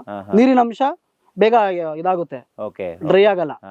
ಅದು ನಮ್ಗೆ ಮೇಲ್ಗಡೆ ಡ್ರೈ ಆದಂಗೆ ಕಾಣುತ್ತೆ, ಒಳಗಡೆ ತೇವಾಂಶ ಇರುತ್ತೆ, ಫಸಲು ಚೆನ್ನಾಗಿ ಬರುತ್ತೆ. ಮತ್ತೆ ಇನ್ನೊಂದು ಹೇಳ್ಬೇಕಂದ್ರೆ ತೆಂಗಿನ ತೋಟದಲ್ಲಿ ಬಂದಿರೋದು. ಅದೇ ಕೇಳಬೇಕು ಅನ್ಕೊಂಡೆ, ತೆಂಗಿನ ತೋಟದಲ್ಲಿ ಮಧ್ಯ ಅಡಿಕೆ ಸಸಿಗಳು ಹಾಕಿ ಬೆಳೆಯೋದು ಕಷ್ಟ. ಕೆಲವ್ರು ಹೇಳ್ತಾರೆ ತೆಂಗಿನ ಸಸಿಲಿ ಅಡಿಕೆ ಗಿಡ ನೆಡಬಾರ್ದು ಅಂತಾರೆ. ನಾನು ನೆಟ್ಟಾಗ ಕೆಲವ್ರು ಹೇಳಿದ್ರು ಅದು ಬರಲ್ಲ, ಸುಮ್ನೆ ಅವನಿಗೆ ಸ್ವಲ್ಪ ಆಸೆ ಜಾಸ್ತಿ ಹಾಕಿದಾನೆ ಅಂತ. ಈಗ ನೋಡಿ 100% ಒಳ್ಳೆ ಫಸಲ್ ಇದೆ. ಹೌದು, ಬೈಲ್ ನೆಲದಲ್ಲೂ ಈ ತರ ಬರಲ್ಲ, ಆ ತರ ಬಂದಿದೆ. ಬೈಲ್ನಲ್ಲಿ ಯಾವ ತರ ಬರುತ್ತಲ್ಲ ಸೇಮ್ ಬಂದಿದೆ ಅಡಿಕೆ ತೋಟ ನೋಡಿ. ನೀವೀಗ ಹೆಂಗೆ ಇದು ವರ್ಷಕ್ಕೆ? ನಾನು ಜಸ್ಟ್ ಒಂದು ಲಾಸ್ಟ್ ಇಯರ್ ಕೊಟ್ಟಿರೋದು, ಮತ್ತೆ ನಾನು 15 days ಅಲ್ಲಿ ಮತ್ತೆ ಹಾಕ್ತೀನಿ. ನೀವು ನೆಕ್ಸ್ಟ್ ಇಯರ್ ಬಂದ್ ನೋಡಿ, 100% ಇದರಲ್ಲೇ ನಾವು ಒಳ್ಳೆ ಇಳುವರಿ ತಗೊಂತೀನಿ. ನಾನು ಹೆಂಗ್ ಗೊತ್ತಾಯ್ತು ನಿಮ್ಗೆ ಈ ಸಾವಯವ ಗೊಬ್ಬರ? ಇಂಟ್ರೆಸ್ಟ್ ಏನಂದ್ರೆ ತೋಟ ಮಾಡೋದು ನನ್ ಕನಸು. ಏನಾದ್ರು ನಾನು ಯೂಟ್ಯೂಬ್ ಅಲ್ಲಿ ನೋಡ್ತಾ ಇರ್ತೀನಿ. ಪ್ರಾಬ್ಲಮ್ ಏನ್ ಗೊತ್ತಾ ಸರ್, ಗವರ್ಮೆಂಟ್ ಗೊಬ್ಬರ ಸಿಗುತ್ತೆ ಅಂತ ಹೋಗಿ ಲೈನ್ ನಿಂತ್ಕೊಂಡು ದುಡ್ಡು ಕೊಟ್ಟು ತಗೋ ಬರ್ತಾರೆ. ಹೌದು ಸರ್, ಏನ್ ಗೊತ್ತಾ ಸರ್, ಇದು ಎಲ್ಲ ಈ ಗೊಬ್ಬರ ಹೆಂಗೆ ಅಂದ್ರೆ ಮಕ್ಳಿಗೆ ಹಾರ್ಲಿಕ್ಸ್ ಕೊಟ್ಟಂಗೆ. ಹೆಂಗೆ ಅಂದ್ರೆ ಈಗ ಮಕ್ಳು ಬೇಗ ನಾವು ಮಕ್ಳಿಗೆ ಡೈರೆಕ್ಟ್ ಮುದ್ದೆ ಕೊಡ್ಲಿಕ್ಕಾಗಲ್ಲ, ರೈಸ್ ಕೊಡ್ಲಿಕ್ಕಾಗಲ್ಲ. ಹಾರ್ಲಿಕ್ಸ್ ಕೊಟ್ರೆ ಅದು ಎನರ್ಜಿ ಪವರ್ ಇರುತ್ತೆ. ಸೇಮ್ ಅದೇ ತರ ಈ ಗೊಬ್ಬರ, ಇದ್ರಲ್ಲಿ ಎಲ್ಲಾ ಪೋಷಕಾಂಶಗಳು ಸಿಗುತ್ತೆ. ಈಗ ನಾವು ಗೌರ್ಮೆಂಟ್ ಗೊಬ್ಬರ ಕೊಟ್ರೆ ಅದ್ರಲ್ಲಿ ಒಂದು ಅಂಶ ಇರುತ್ತೆ. ಇದ್ರಲ್ಲಿ ಏನಾಗುತ್ತೆ, ಕುರಿ ಗೊಬ್ಬರ, ಬೇವಿನ ಹಿಂಡಿ, ಪ್ರತಿಯೊಂದು ಮಿಕ್ಸ್ ಮಾಡಿರ್ತಾರೆ. ಮರಕ್ಕೆ ಏನ್ ಬೇಕು ಪ್ರತಿಯೊಂದು ಅಂಶನೂ ಅದ್ರಲ್ಲಿ ಇರುತ್ತೆ ಅಲ್ವಾ. ಈಗ ಹಾರ್ಲಿಕ್ಸ್ ನಲ್ಲಿ ನಾನಾ ರೀತಿ ಹಾಕಿ ಪ್ರಾಡಕ್ಟ್ ನ ರೆಡಿ ಮಾಡಿರ್ತಾರೆ ಮಕ್ಳಿಗೆ. ಈಗ ಬಾದಾಮಿ ಹಾಲು ಅಂದ್ರೆ ಅದ್ರಲ್ಲಿ ಡ್ರೈ ಫ್ರೂಟ್ಸ್ ಹಾಕಿರ್ತಾರೆ, ಬಾದಾಮಿ ಹಾಕಿರ್ತಾರೆ, ಪ್ರತಿಯೊಂದನ್ನು ಹಾಕಿ ರೆಡಿ ಮಾಡಿರ್ತಾರೆ. ಸೊ ಅದು ಮಕ್ಳಿಗೆ ಯುಟಿಲೈಸ್ ಆಗುತ್ತೆ. ಸೇಮ್ ಅದೇ ತರ ಈ ಗೊಬ್ಬರ ಮರಗಳಿಗೆ ಬೆಳವಣಿಗೆ ಆಗ್ಲಿಕ್ಕೆ. ಈಗ ಒಂದು ಫ್ಯಾಕ್ಟರಿಯಲ್ಲಿ ಅವರು ರೆಡಿ ಮಾಡ್ಬೇಕಂದ್ರೆ ಅವರು ಅದನ್ನ ಸಂಶೋಧನೆ ಮಾಡಿ ಸರ್ಟಿಫಿಕೇಟ್ ತಗೊಂಡೇ ಅವರು ರೈತರಿಗೆ ಕೊಡುವಂತದ್ದು ಅಲ್ವಾ. ಸೊ ಈಗ ಅವರು ಇಷ್ಟು ಆನೆಸ್ಟ್ ಆಗಿ ಸೇಲ್ ಮಾಡ್ತಾವ್ರೆ ಅಂದ್ರೆ ನಾವು ಒಂದ್ಸತಿ ಬಿಲೀವ್ ಮಾಡಿದ್ವಿ, ಅದು ರಿಸಲ್ಟ್ ಇದೆ 100%. Okay, thank you sir. Thank you very much. ಈಗ ನಮ್ಮ ವೀಕ್ಷಕರು ರೈತರೊಬ್ರು ಮಾತಾಡಿರೋದು ನಾನೇ ತೋಟಕ್ಕೆ ಹೋಗಿ ಮಾತಾಡ್ಸಿರೋದನ್ನ ನೋಡಿದ್ರು ಈಗ. ಸರ್, ಒಂದ್ ಥಾಟ್ ನನಗೆ ರೈತರನ್ನ ಮಾತಾಡ್ಸುವಾಗ ಅನ್ಸಿದ್ದು ಬೆಲೆ. Yes sir. ಬೆಲೆ ವಿಚಾರಕ್ಕೆ ಬಂದ್ರೆ ತುಂಬಾ ಕಡಿಮೆ ಇದೆ. ನೀವು ಕೊಡುವಂತಹ 40 kg ಈ ಬ್ಯಾಗ್ ಇದೆಯಲ್ಲ, ಎಸ್ ಸರ್, ಇದು 100 ರೂಪಾಯಲ್ಲೇ ಸಿಗುತ್ತೆ ಅಂತ ಅವ್ರು ಹೇಳಿದ್ರು. ಇದು ನಿಜಾನಾ sir? Yes sir, yes sir. ಈ ಕ್ವಾಲಿಟಿ ನಮ್ಮ ಉದ್ದೇಶ ಏನಂದ್ರೆ ಹೆವಿ ಕ್ವಾಲಿಟಿ ಇರಬೇಕು. ಓಕೆ, ಗೊಬ್ಬರದಲ್ಲಿ ಕ್ವಾಲಿಟಿ ಜಾಸ್ತಿ ಇರಬೇಕು. ಅಂದ್ರೆ ಹಣ ಕಡಿಮೆ ದರದಲ್ಲಿ ಸಿಗ್ಬೇಕು ರೈತರಿಗೆ. ಹಂಗಿದ್ಮೇಲೆ ಏನ್ ಮಾಡ್ಬೇಕಂದ್ರೆ ಈ ಮಾರ್ಕೆಟಿಂಗ್ ಸಿಸ್ಟಮ್ ಅಲ್ಲಿ ಎರಡಿದೆ ಸರ್. ಒಂದು ಟ್ರೆಡಿಷನಲ್ ಮಾರ್ಕೆಟಿಂಗ್, ಇನ್ನೊಂದು direct selling marketing. Traditional marketing ಅಲ್ಲಿ ಯಾವುದೇ ಪದಾರ್ಥ ತಯಾರಾದ್ರೂ ಕೂಡ ನಾವು ನೇರವಾಗಿ ತಗೊಳ್ಳಿಕ್ಕಾಗಲ್ಲ. ಅಲ್ಲಿ ರಿಟೇಲರ್ ಬರ್ತಾರೆ, ಹೋಲ್ಸೇಲರ್ ಬರ್ತಾರೆ, ಡಿಸ್ಟ್ರಿಬ್ಯೂಟರ್ ಬರ್ತಾರೆ, ಸ್ಟಾಕಿಸ್ಟ್ ಬರ್ತಾರೆ, C&F ಏಜೆಂಟ್ ಬರ್ತಾರೆ, ಅಡ್ವರ್ಟೈಸ್ಮೆಂಟ್ ಬರುತ್ತೆ. ಒಂದು 100 ರೂಪಾಯಿಗೆ ಏನಾದ್ರೂ ಒಂದು ಪದಾರ್ಥ ಈ ಟ್ರೆಡಿಷನಲ್ ಮಾರ್ಕೆಟಿಂಗ್ ಅಲ್ಲಿ ತಯಾರಾದ್ರೆ ನಮಗೆ ಸಿಗ್ಬೇಕಾದ್ರೆ 1000 ರೂಪಾಯಿ ಆಗುತ್ತೆ ಸರ್. ಈ 900 ರೂಪಾಯಿ ಯಾರು ತಿಂತಾರೆ? ಮಧ್ಯವರ್ತಿಗಳು ತಿಂತಾರೆ. ನಮ್ಮ ಮಾರ್ಕೆಟಿಂಗ್ ಸ್ಟೈಲೇ ಬೇರೆ. ನಾವು ನೇರವಾಗಿ ತಯಾರು ಮಾಡೋದು, ಡೈರೆಕ್ಟ್ ಕಸ್ಟಮರಿಗೆ ಕೊಟ್ಬಿಡೋದು. ಡೈರೆಕ್ಟ್ ಆಗಿ ಕಸ್ಟಮರಿಗೆ ಹೋಲ್ಸೇಲ್ ವ್ಯಾಪಾರ ಇದು. ಹೌದು. ಅಂದ್ರೆ ಇಲ್ಲಿ ಯಾವುದೇ ಮಧ್ಯವರ್ತಿಗಳ ಹಾವಳಿನೂ ಇಲ್ಲ. ಮಧ್ಯವರ್ತಿಗಳಿದ್ರೆ ಮತ್ತೆ ರೇಟ್ ಜಾಸ್ತಿ ಮಾಡಬೇಕಾಗುತ್ತೆ, ಗ್ರಾಹಕರಿಗೆ ಅದು ಒತ್ತಡ ಬರುತ್ತೆ. ಇಷ್ಟು ದೊಡ್ಡ ಚೀಲವನ್ನ ನೀವು 100 ರೂಪಾಯಲ್ಲಿ ಕೊಡ್ತೀರಾ ಅಂತ ಹೇಳಿದ್ರೆ ಬಹುಶಃ ನನಗನ್ಸುತ್ತೆ ರೈತರು ಆಲ್ಮೋಸ್ಟ್ ಆಲ್ ನಿಮ್ಮ ಹತ್ರ ಬರ್ತಾರೆ ಅಂತ. ಬಂದ್ರೆ ಏನ್ ಬೆನಿಫಿಟ್ ಅನ್ನೋದನ್ನ ಹೇಳ್ತೀನಿ. ಅದಕ್ಕೂ ಮುಂಚೆ ಸರ್, ಈಗ ಗೊಬ್ಬರ ಎಲ್ಲರೂ ತಯಾರು ಮಾಡಬಹುದು ಸರ್. ಈಗ ಸಾವಯವ ಗೊಬ್ಬರವನ್ನ ತೋಟಗಳಲ್ಲೇ ಮಾಡ್ಕೋಬಹುದು. ಆದ್ರೆ ನಿಮ್ಮ ಗೊಬ್ಬರದಲ್ಲಿ ಏನಿದೆ ಅಂತದ್ದು, ನಾನು ಒಬ್ಬರನ್ನ ಮಾತಾಡಿದಾಗ ಅವ್ರು ಹೇಳಿದ್ರು, ನಾನು 40 ಕ್ವಿಂಟಾಲ್ ಬೆಳೆಯುವಂತ ಅಡಿಕೆಯನ್ನ ಈ ಬಾರಿ ಚಾಲೆಂಜ್ ಹಾಕ್ತೀನಿ, 50ಕ್ಕಿಂತ ಜಾಸ್ತಿ ಕ್ವಿಂಟಾಲ್ ಕ್ರಾಸ್ ಆಗುತ್ತೆ ನಂದು, ಅಷ್ಟು ಇಳುವರಿ ಕೊಡ್ತಾ ಇದೆ ಅಂತ. ನಿಮ್ ಗೊಬ್ಬರದಲ್ಲಿ ಏನಿದೆ ಹಾಗಾದ್ರೆ? ಎಸ್ ಸರ್, 100% ಸತ್ಯ ಸರ್. ಈಗ ಜನಗಳು ಯಾವ್ದಾದ್ರು ಗೊಬ್ಬರ ಕೊಟ್ರೆ ಏನ್ ಮಾಡುತ್ತಾರೆ, ಭೂಮಿ ಫಲವತ್ತತೆ ಆಗ್ಲಿಕ್ಕೆ ಮಾತ್ರ ಕೊಡ್ತಾರೆ. ಹೌದು. ಆದ್ರೆ ಮೇಲ್ಗಡೆಗೆ ಏನಾಗ್ತಿದೆ ಅಂದ್ರೆ 40% ವೇಸ್ಟ್ ಆಗ್ತಿದೆ. ಅರಳುದ್ರ ಅಂತದಿರ್ಬೋದು, ಒಂಬಳೆ ಸಿಹಿ ಅಂತ ಇರ್ಬೋದು, ಇಲಿಕ್ ರೋಗ ಇರ್ಬೋದು, ಕೊಳೆ ರೋಗ ಇರ್ಬೋದು. ಸರ್, ನಾನ್ ಹೇಳ್ತೇನೆ ರೈತರಿಗೆ ಏನ್ ಹೇಳಕ್ ಇಷ್ಟಪಡ್ತೀನಿ ಅಂದ್ರೆ, ನಿಮ್ಮ ಇಳುವರಿಗಿನ್ನ ನಿಮ್ಮ ರೋಗ ಕಂಟ್ರೋಲ್ ಮಾಡಿದ್ರೆ 40% ಇಳುವರಿ ಜಾಸ್ತಿ ಆಗುತ್ತೆ. ಕರೆಕ್ಟ್. ಸೊ ನಮ್ಮಲ್ಲಿ ಏನಾಗ್ತಿದೆ, ರೋಗನೂ ಕೂಡ ಕಂಟ್ರೋಲ್ ಮಾಡ್ಲಿಕ್ಕೆ ಅದಕ್ಕೆ ಫಂಗಿಸೈಡ್ ಆಡ್ ಮಾಡ್ತಿದೀವಿ, NPK ಆಡ್ ಮಾಡ್ತಿದೀವಿ, ಜಿಂಕ್ ಆಡ್ ಮಾಡ್ತಿದೀವಿ, ಕ್ಯಾಲ್ಸಿಯಂ ಆಡ್ ಮಾಡ್ತಿದೀವಿ, ಮೆಗ್ನೀಷಿಯಂ ಆಡ್ ಮಾಡ್ತಿದೀವಿ. ನೀವು ಕೊಡುವಂತ ಕುರಿ ಗೊಬ್ಬರ, ದನಿ ಗೊಬ್ಬರದಲ್ಲಿ ಆರ್ಗ್ಯಾನಿಕ್ ಕಾರ್ಬನ್ ಉತ್ಪತ್ತಿ ಆಗುತ್ತೆ. ಆದ್ರೆ ಎಲ್ಲಾ ಇನ್ಗ್ರೀಡಿಯನ್ಸ್ ಸಿಗಲ್ಲ. ಆದ್ರೆ ನಾವು ಕೂಡ ಅಂತ ಇನ್ಗ್ರೀಡಿಯನ್ಸ್ ಯಾವ ತರ ಇರುತ್ತೆ ಅಂದ್ರೆ, ಒಂದು ಅಡಿಕೆ, ಒಂದು ತೆಂಗಿಗೆ ಏನೆಲ್ಲ ಇನ್ಗ್ರೀಡಿಯನ್ಸ್ ಬೇಕೋ ಎಲ್ಲದೂ ಕೂಡ ಸಿಗೋ ತರ ಮಾಡ್ಬಿಟ್ಟಿದೀವಿ ಸರ್. ನಾವು ತುಮಕೂರಲ್ಲಿ ಈಗ ಸದ್ಯಕ್ಕೆ ಮೇಷ್ಟ್ರ ಮನೆಗೆ ಬಂದಿದ್ದೀವಿ. ಪ್ರೌಢಶಾಲಾ ಮುಖ್ಯೋಪಾಧ್ಯಾಯರಂತೆ. ಸೊ ಅವರ ತೋಟದ ಒಳಗಡೆ ನಿಂತ್ಕೊಂಡು ಮಾತಾಡ್ತಾ ಇದ್ದೀವಿ. ಗುರುಗಳೇ, ಈಗ ಇವರ ಗೊಬ್ಬರವನ್ನ ನೀವು ಬಳಸ್ತಾ ಇದ್ದೀರಾ ಅನ್ನೋದು ಗೊತ್ತಾಯ್ತು. ಹಾಗಾಗಿ ನಿಮ್ಮ ಮಾತನ್ನ ನಮ್ಮ ವೀಕ್ಷಕರಿಗೆ ತಲುಪಿಸೋಣ ಅಂತ ಇಲ್ಲಿವರೆಗೆ ಬಂದಿದ್ದೀವಿ. ಹೆಂಗಿದೆ ಈ ಗೊಬ್ಬರ, ಯಾವ ರೀತಿ ಇದೆ ಅಂತ? ನಮ್ದು ಇದು ಸ್ವಂತ ತೋಟ. ಸುಮಾರು ಒಂದು 30-35 ವರ್ಷದ ತೋಟ ಇದು. ನಾವು ಸಾಕಷ್ಟು ಎಲ್ಲಾ ರೀತಿ ಗೊಬ್ಬರಗಳನ್ನು ಹಾಕಿ ನೋಡಿದ್ವಿ. ಆದ್ರೆ ಬೇರೆ ಗೊಬ್ಬರಗಳು ಅಷ್ಟೊಂದು ಪ್ರಯೋಜನಕ್ಕೆ ಬರಲಿಲ್ಲ. ಹಾಗಾಗಿ ಸಾರ್ ಬಂದು ಅಗ್ರಿ ಆರ್ಗ್ಯಾನಿಕ್ ಗೊಬ್ಬರವನ್ನ ನೀಡಿದ್ರು ಲಾಸ್ಟ್ ಇಯರ್. ಸುಮಾರು ಒಂದು 200 ಚೀಲ ಹಾಕ್ಸಿದ್ವಿ. 200 ಚೀಲ ಹಾಕ್ಸಿದ್ವಿ. ಅದರಲ್ಲಿ ತೋಟ ಮಾತ್ರ ಸಮೃದ್ಧವಾಗಿ ಬಂತು. ಯಾವುದೇ ರೋಗ ಬರಲಿಲ್ಲ, ರೋಗ ರುಜಿನಗಳು ಯಾವುದು ಬರಲಿಲ್ಲ, ಯಾವುದು ಬರಲಿಲ್ಲ. ಮತ್ತು ಈವನ್ ಅಡಿಕೆ, ತೆಂಗು ಕೂಡ ಇಂಪ್ರೂವ್ ಆಯ್ತು. ನಾನಲ್ಲಿ ಎಂಟ್ರಿ ಆಗ್ತಿರ್ಬೇಕಾದ್ರೆ ಒಂದು ಚಿಕ್ಕ ಸಸಿಯನ್ನ ನೋಡಿದೆ, ಒಳ್ಳೆ ಫಸಲು ಬಂದಿತ್ತು. ಹೌದು, ಅದು ಬರ್ಲಿಕ್ಕೆ ಕಾರಣ ಇದೇನೆ, ಗೊಬ್ಬರನೇ. ಈ ಗೊಬ್ಬರನೇ ನಾವು ಪ್ರತಿ ಗಿಡಕ್ಕೆ 4 kg ಕೊಟ್ಟಿದೀವಿ. ಹೇಗ್ ಕೊಟ್ರಿ ನೀವು? ಕೆಲವೊಬ್ರು ಈ ರೌಂಡ್ ಅಲ್ಲಿ ಕೊಡ್ತಾರೆ. ಇಲ್ಲ, ನಾವು ಸೈಡ್ ಅಲ್ಲಿ ಕೊಡ್ತಾರೆ. ನಾವೇನ್ ಮಾಡ್ತೀವಿ, ಎರಡೂ ಕಡೆ ಸ್ವಲ್ಪ ಗುದ್ಲಿಲಿ ತೆಗೆದು, ಮಣ್ಣು ತೆಗೆದು ಹಾಕ್ಬಿಟ್ಟು ಮಣ್ಣು ಮುಚ್ಚಿದ್ವಿ. ಅಷ್ಟೇ. ಇನ್ನೇನು ಮಾಡಿಲ್ಲ. ಈಗ ನೀವು ಅದನ್ನ ಅಬ್ಸರ್ವ್ ಮಾಡ್ದಂಗೆ ಏನೆಲ್ಲ ಬದಲಾವಣೆಗಳಾಗತ್ತೆ ಅಂದ್ರೆ, ಈಗ ನೀವು ಹೇಳಿದ್ರಿ ಸಮೃದ್ಧವಾಯ್ತು ನನ್ನ ತೋಟ ಅಂತ ಹೇಳಿ. ಸೊ ಒಂದು ನೀರನ್ನ ತುಂಬಾ ಚೆನ್ನಾಗಿ ಅದು ಹೀರ್ಕೋಬಹುದು. ಇನ್ನೊಂದು ಮಣ್ಣಿನ ಫಲವತ್ತತೆಯನ್ನ ಜಾಸ್ತಿ ಮಾಡಬಹುದು ಅಂತ. ಸೊ ಬೇರೆ ಏನೆಲ್ಲ ನೀವು ಗ್ರಾಪ್ ಮಾಡಿದ್ರಿ ಇದ್ರಲ್ಲಿ ನೋಡಿದ ಮಟ್ಟಿಗೆ ಹಚ್ಚ ಹಸಿರಾಗಿದೆ ನೋಡಿ. ಹೌದು, ತೋಟದಲ್ಲಿ ನಾವು ಎದ್ದು ಕಾಣತಕ್ಕಂಥದ್ದೇ ಹಚ್ಚ ಹಸಿರು. ಎಲ್ಲೂ ಯಾವುದೇ ಒಂದು ಗಿಡ ಹಳದಿ ಕಲರ್ ಆಗ್ಲಿ, ಒಂದು ರೋಗ ರುಜಿನ ಉರುಳಿದಾಗ ನೋಡಿ ಎಷ್ಟು ಚೆನ್ನಾಗಿ ಕಪ್ಪುಗಿದೆ, ಹಸಿರಿಗೆ ಕಪ್ಪುಗೆ ಇದೆ. ಆಮೇಲೆ ಒಂದು ಅರಳು ಸಹ ಉದುರಿಲ್ಲ. ಎಲ್ರು ಹೇಳ್ತಾರೆ ನಮ್ದ್ರಲ್ಲಿ ಅರಳು ಉದುರ್ತಾ ಇದೆ, ಈ ವರ್ಷ ಮಳೆ ಇಲ್ಲ, ಅರಳು ಉದುರ್ತಾ ಇದೆ ಅಂತಾರೆ. ನಮ್ ತೋಟದಲ್ಲಿ ಅರಳು ಉದುರ್ತಾ ಇಲ್ಲ. ನೋಡಿದೆ ಎಲ್ಲ 4-5 ಗೊನೆಗಳಿದೆ. ಈಗ ಬೇರೆ ಗೊಬ್ಬರ ಹಾಕೋದೇ ಇಲ್ಲ ನೀವು? ಬೇರೆ ಗೊಬ್ಬರ ಕಡಿಮೆ ಹಾಕ್ತಿವಿ. ಯಾವುದು NPK ಇದೆ, ಅದನ್ನ ಬಹಳ ಕಡಿಮೆ ಪ್ರಮಾಣ. ಮೊದ್ಲೇನ್ ಹಾಕ್ತಿದ್ವಿ ಅದ್ರಲ್ಲಿ 10% ಕೂಡ ಆಗ್ತಾ ಇಲ್ಲ. ಹಾಗಾದ್ರೆ ಈಗ ಮಣ್ಣಿನ ಸತ್ವ ತುಂಬಾ ಚೆನ್ನಾಗಿ. ಹೌದು. ಎಸ್, ನೋಡಿ ಈ ಗೊಬ್ಬರವನ್ನ ನೀವು ಬಳಕೆ ಮಾಡಬೇಕು, ನಮ್ಮ ಮಣ್ಣಿನ ಫಲವತ್ತತೆಯನ್ನು ಹೆಚ್ಚಿಸ್ಕೋಬೇಕು ಅಂತಾನೆ ಈ ವಿಡಿಯೋನ ನಿಮ್ಮ ಮುಂದೆ ನಾವು ತಂದಿದ್ದು. ಸೊ ಇದು ಕೃಷಿ ಕಳಕಳಿಯ ವಿಡಿಯೋ ಆಗಿರೋದ್ರಿಂದ ಅನೇಕ ರೈತರಿಗೆ ಇದು ತಲುಪಲಿ ಅಂತ ನಾನು ಅನ್ಕೊಂತೀನಿ. ಈಗ ನನ್ನ ಹತ್ರ ನೀವು ವಾಟ್ಸಪ್ ಅಲ್ಲಿ ನಿಮ್ಮ ಒಂದು ಡಿಸೈನ್ ಕೂಡ ಇದೆ, ಅದನ್ನ ನಮ್ಮ ವೀಕ್ಷಕರಿಗೆ ತೋರಿಸ್ತೀನಿ. NPK ಅಂತ ನೀವು ಇಲ್ಲಿ ಮೆನ್ಷನ್ ಮಾಡಿದ್ರಿ ಸರ್, ಇದ್ರ ಬಗ್ಗೆ ಒಂದು ಡೀಟೇಲ್ ಮಾಹಿತಿ ಕೊಡಬಹುದಾ? ಇಲ್ಲಿ ತೋರಿಸಬಹುದಾ? ಇಲ್ಲಿ ಬಹುಶಃ ಇಲ್ಲಿ ಇರಬಹುದು. ಅಲ್ಲಿ ತೋರಿಸ್ತೀನಿ ಸರ್, ಲಾಸ್ಟ್ ಅಲ್ಲಿ ತೋರಿಸ್ತೀನಿ. ಸರ್ ಬೇರೆಯವ್ರಿಗೆ ಗೊಬ್ಬರ ಕೊಟ್ರೆ ಇಲ್ಲಿದೆ ನೋಡಿ, ಬೇರೆಯವ್ರಿಗೆ ಗೊಬ್ಬರ ಕೊಟ್ರೆ ಇದೊಂದು ಮಾತ್ರ ಕೊಡ್ತಾರೆ. ಹತ್ರ ನೋಡಬಹುದು, ಕಾಣಿಸುತ್ತೆ ನೋಡಿ, ಈ ತರ ಇರುತ್ತೆ. ಈ ಬೇರೆಯವ್ರಿಗೆ ಗೊಬ್ಬರ ಕೊಟ್ರೆ ಬರೀ ಮಾತ್ರ ಇದೊಂದು 2-3 ಕಂಟೆಂಟ್ ಆಗಿ ಗೊಬ್ಬರ ಕೊಟ್ಟು ಏನ್ ಮಾಡ್ತಿದಾರೆ, ಒಂದು ಪ್ಯಾಕೆಟ್ ಮಾಡಿ ಅದನ್ನೊಂದು ಇಂಗ್ರೀಡಿಯೆಂಟ್ಸ್ ಹಾಕಿ ಒಂದು ರೇಟ್ ತಗೊಳ್ತಿದ್ದಾರೆ. ನಾವೇನ್ ಮಾಡ್ತಿದೀವಿ, ಇದ್ರ ಜೊತೆನಲ್ಲಿ ಇದನ್ನು ಕೂಡ ಆಡ್ ಮಾಡ್ತಿದೀವಿ. ಇದ್ರ ಜೊತೆನಲ್ಲಿ ಕುರಿ ಗೊಬ್ಬರ, ದನಿ ಗೊಬ್ಬರ, ಕೋಳಿ ಗೊಬ್ಬರ, ಬೇವಿನ ಹಿಂಡಿ, ಹೊಂಗೆ ಹಿಂಡಿ, ಸುಣ್ಣ, ಟ್ರೈಕೋಡರ್ಮೋ, ಜಿಂಕು, ಬೋರನ್ನು, NPK, major nutrient, micro nutrients ಎಲ್ಲ ಆಡ್ ಮಾಡ್ತಿದೀವಿ. ಅಂದ್ರೆ ಇದೊಂಥರ ಬೂಸ್ಟರ್ ತರ ಕೆಲಸ ಮಾಡುತ್ತೆ. ಬೂಸ್ಟರ್ ತರ ಅಂದ್ರೆ ಎಲ್ಲಾ ಇಂಗ್ರೀಡಿಯೆಂಟ್ಸ್, ಒಂದು ಅಡಿಕೆಗೆ ಏನೆಲ್ಲ ಬೇಕೋ ಎಲ್ಲಾ ಇಂಗ್ರೀಡಿಯೆಂಟ್ಸ್ ಅನ್ನು ಆಡ್ ಮಾಡ್ತಿದ್ವಿ ಸರ್. ಫಾರ್ ಎಕ್ಸಾಂಪಲ್ ಇದು ನೋಡಬಹುದು, ಇದರಲ್ಲಿ ಇದು ಎಲ್ಲಾ ಇಂಗ್ರೀಡಿಯೆಂಟ್ಸ್ ಇದೆ. ಇದರಲ್ಲಿ ಕುರಿ ಗೊಬ್ಬರ ಇದೆ, ದನಿ ಗೊಬ್ಬರ ಇದೆ, ಕೋಳಿ ಗೊಬ್ಬರ ಇದೆ. ಇದು ನೋಡಬಹುದು ನೀವು, ಕೋಳಿ ಗೊಬ್ಬರ ಇದೆಲ್ಲ ನೋಡಬಹುದು. ಇದೆಲ್ಲ ಯಾವ ತರ ಮಿಕ್ಸಿಂಗ್ ಗೊತ್ತಾಗುತ್ತೆ, ಈ ಸ್ಮೆಲ್ ಅಲ್ಲೇ ನಿಮಗೆ ಗೊತ್ತಾಗುತ್ತೆ. ಇದು ಇದ್ರಲ್ಲಿ ನೋಡಬಹುದು. ಇದು ಒಂದು ಇಂಗ್ರೀಡಿಯೆಂಟ್ಸ್ ಆದ್ರೆ ಅಲ್ಲಿ ತೋರಿಸ್ತೀನಿ ಸರ್ ನಿಮ್ಗೆ. ಇದು ಇನ್ನೊಂದು ಇಂಗ್ರೀಡಿಯೆಂಟ್ಸ್ ಸರ್ ಇದು. ನೋಡಿ ಗೊಬ್ಬರ ಅಂದ್ರೆ ಇದು ಒಂದು ಇಂಗ್ರೀಡಿಯೆಂಟ್ಸ್ ಸರ್. ಇದು ನೋಡಬಹುದು ನೀವು, ಇದು ನೋಡಬಹುದು. ಇದು ಇನ್ನು ಕಾಂಪೋಸ್ಟ್ ಆಗ್ಲಿಕ್ಕೆ ಟೈಮ್ ತಗೊಳುತ್ತೆ. ನಾವಿನ್ನು ಕಾಂಪೋಸ್ಟ್ ಆಗಿಲ್ಲ. ಇದು ಕಾಂಪೋಸ್ಟ್ ಆದ್ಮೇಲೆ ನಾವು ಕೊಡ್ಲಿಕ್ಕೆ ಬರೋದು. ಕಾಂಪೋಸ್ಟ್ ಆಗದಲ್ಲಿ ಇದನ್ನ ಕೊಡ್ಲಿಕ್ಕೆ ಬರಲ್ಲ. ಇದು ನೋಡಬಹುದು ನೀವು ಒಳಗಡೆ, ಇದು ಒಳಗಡೆ ಎಲ್ಲ ನೋಡಬಹುದು. ಇದೆಲ್ಲ ನೋಡಬಹುದು. ಇದು ನೋಡಿ, ಎಲ್ಲಾ ತರ ಗೊಬ್ಬರ ಇದರಲ್ಲಿ ಮಿಕ್ಸಿಂಗ್ ಇದೆ. ಇದೆಲ್ಲಾ ತರದ ಗೊಬ್ಬರ ಮಿಕ್ಸಿಂಗ್ ಇದೆ ಸರ್ ಇದರಲ್ಲಿ. ಇದು 2 ತರ ಆಯ್ತು. ಇದು ಹೆಚ್ಚು ಕಮ್ಮಿ ಇದ್ರಲ್ಲೇ ಒಂದು 3 ತರ, ಇದ್ರಲ್ಲಿ ಒಂದು 3 ತರ ಇದೆ. ಒಟ್ಟೊಂದು 6 ಆಯ್ತು ಈಗ. Yes sir. ಇದು ಪುಡಿ, ಇದು ಪೌಡರ್ ತೋರಿಸ್ತೀನಿ ಮೊನ್ನೆ ನೋಡಿ. ನಮ್ಮ ಭಾಗ್ಯ ನೋಡಿ. ಸೊ ಒಂದು ಫ್ಯಾಕ್ಟ್ರಿ ಒಳಗಡೆ ಬಂದು ಗೊಬ್ಬರ ಯಾವ್ದನ್ನ ಹಾಕ್ಬೇಕು ನಮ್ಮ ತೋಟಕ್ಕೆ, ಸೊ ಆ ಪ್ಯೂರ್ ಅಂದ್ರೆ ಇಲ್ಲಿ ಯಾವುದೇ ರಾಸಾಯನಿಕ ಗೊಬ್ಬರವನ್ನ ನಾವು ಹೇಳ್ತಾ ಇಲ್ಲ, ಪ್ಯೂರ್ ಗೊಬ್ಬರ ಹೆಂಗ್ ರೆಡಿ ಮಾಡ್ತಾರೆ, ಸಾವಯವ ಗೊಬ್ಬರ ಅನ್ನೋದನ್ನ ಈಗ ಇವ್ರ ಥ್ರೂನೇ ತೋರಿಸ್ತಾ ಇದೀವಿ. ಎಷ್ಟು ಆಸಕ್ತಿ ಇದೆ ನೋಡಿ ಅವ್ರಿಗೆ, ಕೈ ಎಲ್ಲಾ ಹಾಕಿ ತೋರಿಸ್ತಿದ್ದಾರೆ ನೋಡಿ. ಇದು ಆಲ್ರೆಡಿ ಕಾಂಪೋಸ್ಟ್ ಆಗಿದೆ ಸರ್. ಇದು ಕಾಂಪೋಸ್ಟ್ ಆಗಿದೆ. ಈಗ ಬೇಕಾದ್ರೆ ತೋಟಕ್ಕೆ ಇದು ಪ್ರೋಸೆಸ್ ಮಾಡಬಹುದು. ಇದು ಕಾಂಪೋಸ್ಟ್ ಆಗಿರೋದ್ರಿಂದ ಇದು ನೋಡಿ ಕಾಂಪೋಸ್ಟ್ ಆಗಿದೆ.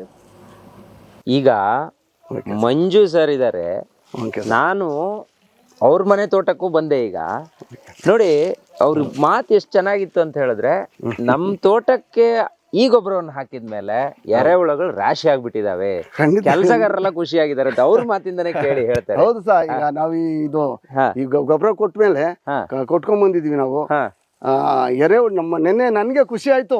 ಈ ತರ ಎರೆಹುಳು, ರೈತನ ಮಿತ್ರ ಎರೆಹುಳು ನಮ್ಮಲ್ಲಿ ತೋಟದಲ್ಲಿ ಉತ್ಪತ್ತಿ ಆಗಿದ್ದಾವೆ ಅಂದ್ರೆ ಅದರಿಂದ ಎಲ್ಲಾ ಕಡೆಗೂ ಕೇಳಿದೀವಿ, ತುಂಬಾ ಚೆನ್ನಾಗಿ ಎರೆಹುಳುಗಳು ಉತ್ಪತ್ತಿ ಆದ್ರೆ ಮಣ್ಣನ್ನ ಸೌಸ್ತವೆ, ತಿಂದು ಫಲವತ್ತತೆ ಮಾಡ್ತೇವೆ ಅಂತ ಹೇಳೋರು. ಅದು ನಮ್ ತೋಟದಲ್ಲಿ ಆಯ್ತಲ್ಲ. ಈ ಮೇಡಮ್ ಅವರು ಗೊಬ್ಬರ ಕೊಟ್ಮೇಲೆ ನಮ್ ಶಿವಕುಮಾರ್ ಸರ್ ನಮ್ಗೆ ಸಜೆಷನ್ ಮಾಡಿದ್ರು. ಖಂಡಿತ ನಮ್ಗೆ ಇಳುವರಿ ಚೆನ್ನಾಗಿದೆ. ಈ ಇಳುವರಿ ಬಗ್ಗೆ ಹೇಳಿ, ಹೋದ್ ಸಲ ನಿಮ್ದು ಹೆಂಗಿತ್ತು? ಈಗ 1 ವರ್ಷದಿಂದ ನೀವು ಗೊಬ್ಬರ ಯೂಸ್ ಮಾಡ್ತಿದ್ದೀರಾ, ಈ ಸಲ ಎಷ್ಟು ಕ್ವಿಂಟಲ್ ಆಗ್ಬಹುದು? ಈ ಸತಿ ನನ್ಗೆ ಒಂದು 7-8 ಕ್ವಿಂಟಲ್ ಜಾಸ್ತಿ ಆಗುತ್ತೆ. ಪಕ್ಕ ಆಕೈತಿ. 50 ಹೋಗ್ಬಿಡ್ತೀನಿ ನಾನು. ಎಬೋ 36-38ಕ್ಕೆ ಇದ್ದು ಈ ಸತಿ ನಾನು ಹೋಗ್ತೀನಿ 46-45 ಹೋಗ್ತೀನಿ ಸರ್ ನಾನು. ಚೆನ್ನಾಗೈತೆ ಸತ್ಯ. ಈ ಗೊಬ್ಬರ ಹಾಕೋ ಕೆಲಸಗಾರರು ಏನಂತಾರೆ ಈಗ? ಅವ್ರಿಗೆ ಬಹಳ ಖುಷಿ ಪಟ್ಟವ್ರಿ ಸರ್. ಖುಷಿ ಇದೆ, ಸಂತೋಷ ಪಡ್ತಾರೆ. ಇದೆಲ್ಲ ಈಗ ಎಲ್ಲಾ ಕಡೆನೂ ಈಗ ಹಾಕಿದಿರಿ? ಹೌದು, ಎಲ್ಲ ಕೊಟ್ಟಿದ್ದೀವಿ.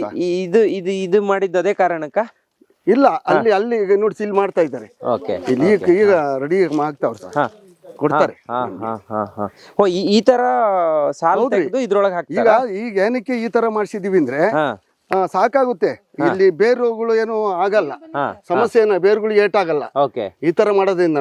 ನಾವು ಬೇರೆ ಕಡೆ ನೋಡ್ಕೊಂಡೇ ಬಂದೆ, ನಾವು ಸಜೆಷನ್ ತಗೊಂಡು ಈಗ ಬೇರೆ ಈಗ ತೋಟಗಳಿಗೆ ನೋಡಿ ವೀಕ್ಷಕರು, ಇಲ್ಲೇ ನೀವು ಕಾಣಿಸ್ತಿರ್ಬೋದು, ಈ ತರ ಸಾಲುಗಳನ್ನ ತೆಗೆದು ಅದ್ರ ಒಳಗಡೆ ಗೊಬ್ಬರವನ್ನ ಹಾಕಿ ಆನಂತರ ಅದನ್ನ ಫಿಲ್ ಮಾಡಿದ್ರೆ ಫಿಲ್ ಮಾಡಿದ್ರೆ ಆಯ್ತು, ಮುಗೀತು ಕೆಲ್ಸ. ಗೊಬ್ಬರ ಇಲ್ಲೇ ಇದೆ, ತೋರ್ಸೋಣ ಬನ್ನಿ. ಗೊಬ್ಬರ ನೋಡಿ, ಇಲ್ಲಿದೆ ನೋಡಿ. ಇಲ್ಲ sir, yes yes yes yes ಒಳ್ಳೆ ದರದಲ್ಲಿ ಕೊಡ್ತಾ ಇದಾರೆ ಅಂತ ನಾನು ಕೇಳ್ಪಟ್ಟೆ ಸರ್, ನಿಜನಾ? ಖಂಡಿತ ಪರವಾಗಿಲ್ಲ, ಚೆನ್ನಾಗೈತೆ. ನಮ್ಮ ಸ್ಮೆಲ್ ಇದೆಯಲ್ಲ ಸ್ವಲ್ಪ, ಇದು ಐತೆ ಸ್ಮೆಲ್ ಐತೆ. ಅಂದ್ರೆ ಕೋಳಿ ಗೊಬ್ಬರ ಅದೆಲ್ಲ ಮಿಕ್ಸ್ ಆಗೋಕೋಸ್ಕರ ಸ್ಮೆಲ್ ಇರುತ್ತೆ. ಹೌದೌದು, ಓಕೆ, ಕೋಳಿ ಗೊಬ್ಬರ ಮಿಕ್ಸ್ ಐತೆ. ಹೌದು, ಚೆನ್ನಾಗೈತೆ, ಗಮ್ಮತ್ತೈತೆ. ಎಸ್, ಇದ್ರಲ್ಲಿ ಏನಿದೆ ಎತ್ತ ಎಲ್ಲವನ್ನ ಈಗಾಗಲೇ ನಾವು ವಿವರಿಸಿದೀವಿ. So ಇದನ್ನ ಹೇಗ್ ಹಾಕ್ತಾರೆ ಅನ್ನೋದನ್ನು ಕೂಡ ನಾವು ತೋರಿಸಿದೀವಿ. ನಿಮ್ಗೆ ಈಗ ಬಹಳ ಖುಷಿ ಇದೆ ಹಾಗಾದ್ರೆ? ತುಂಬಾ ಖುಷಿ ಐತೆ. ಬೇರೆ ರೈತರ ತಗೊಂಡು ಅನುಕೂಲ ಪಡೀಲಿ. ಇನ್ನೊಂದು ಕೇಳ್ಪಟ್ಟೆ ನಾನು, ಇನ್ನೊಂದಿಬ್ಬರು ರೈತರ ಮನೆಗೆ ಹೋಗ್ ಬಂದೆ. ಈಗ ಅವ್ರು ಹೇಳಿದ್ರು, ಈ ಒಂಥರ ನಮ್ಮ ಎಲ್ಲಾ ತೋಟನು ಫುಲ್ ಹಸಿರಾಗ್ಬಿಟ್ಟಿದೆ, ಎಲ್ಲೋ ಇಶ್ಯೂ ಅನ್ನೋ ಮಾತೇ ಇಲ್ಲ, ಅದೆಲ್ಲ ಹೇಳೋದು. ನೋಡಿ ನಮ್ ಎಷ್ಟ್ ಚೆನ್ನಾಗ್ ಐತೆ ನಮ್ ತೋಟ, ಬಹಳ ಹಸಿರಾಗಿ ಒಳ್ಳೆ ತೋಟ. ಈ ಕರಾವಳಿ ತೀರದಲ್ಲಿ ಇರ್ತೈತಲ್ಲ, ಹೌದು, ಆತರ ಚೆನ್ನಾಗೈತಿ ನಮ್ ತೋಟ ಹಸಿರುಗೆ. ಎಲ್ಲೋ ಈಗ ಬಣ್ಣನೇ ಇಲ್ಲ, ಎಲ್ಲೋ ಕಲರ್ ಇಲ್ವೇ ಇಲ್ಲ. ಎಷ್ಟೆಷ್ಟು ಹಾಕಿದ್ರಿ ನೀವು ಗಿಡಕ್ಕೆ? ನಾವು 2 ಕೆಜಿ ಕೊಡ್ತಾ ಇದೀವಿ ಸರ್. 2 ಕೆಜಿ.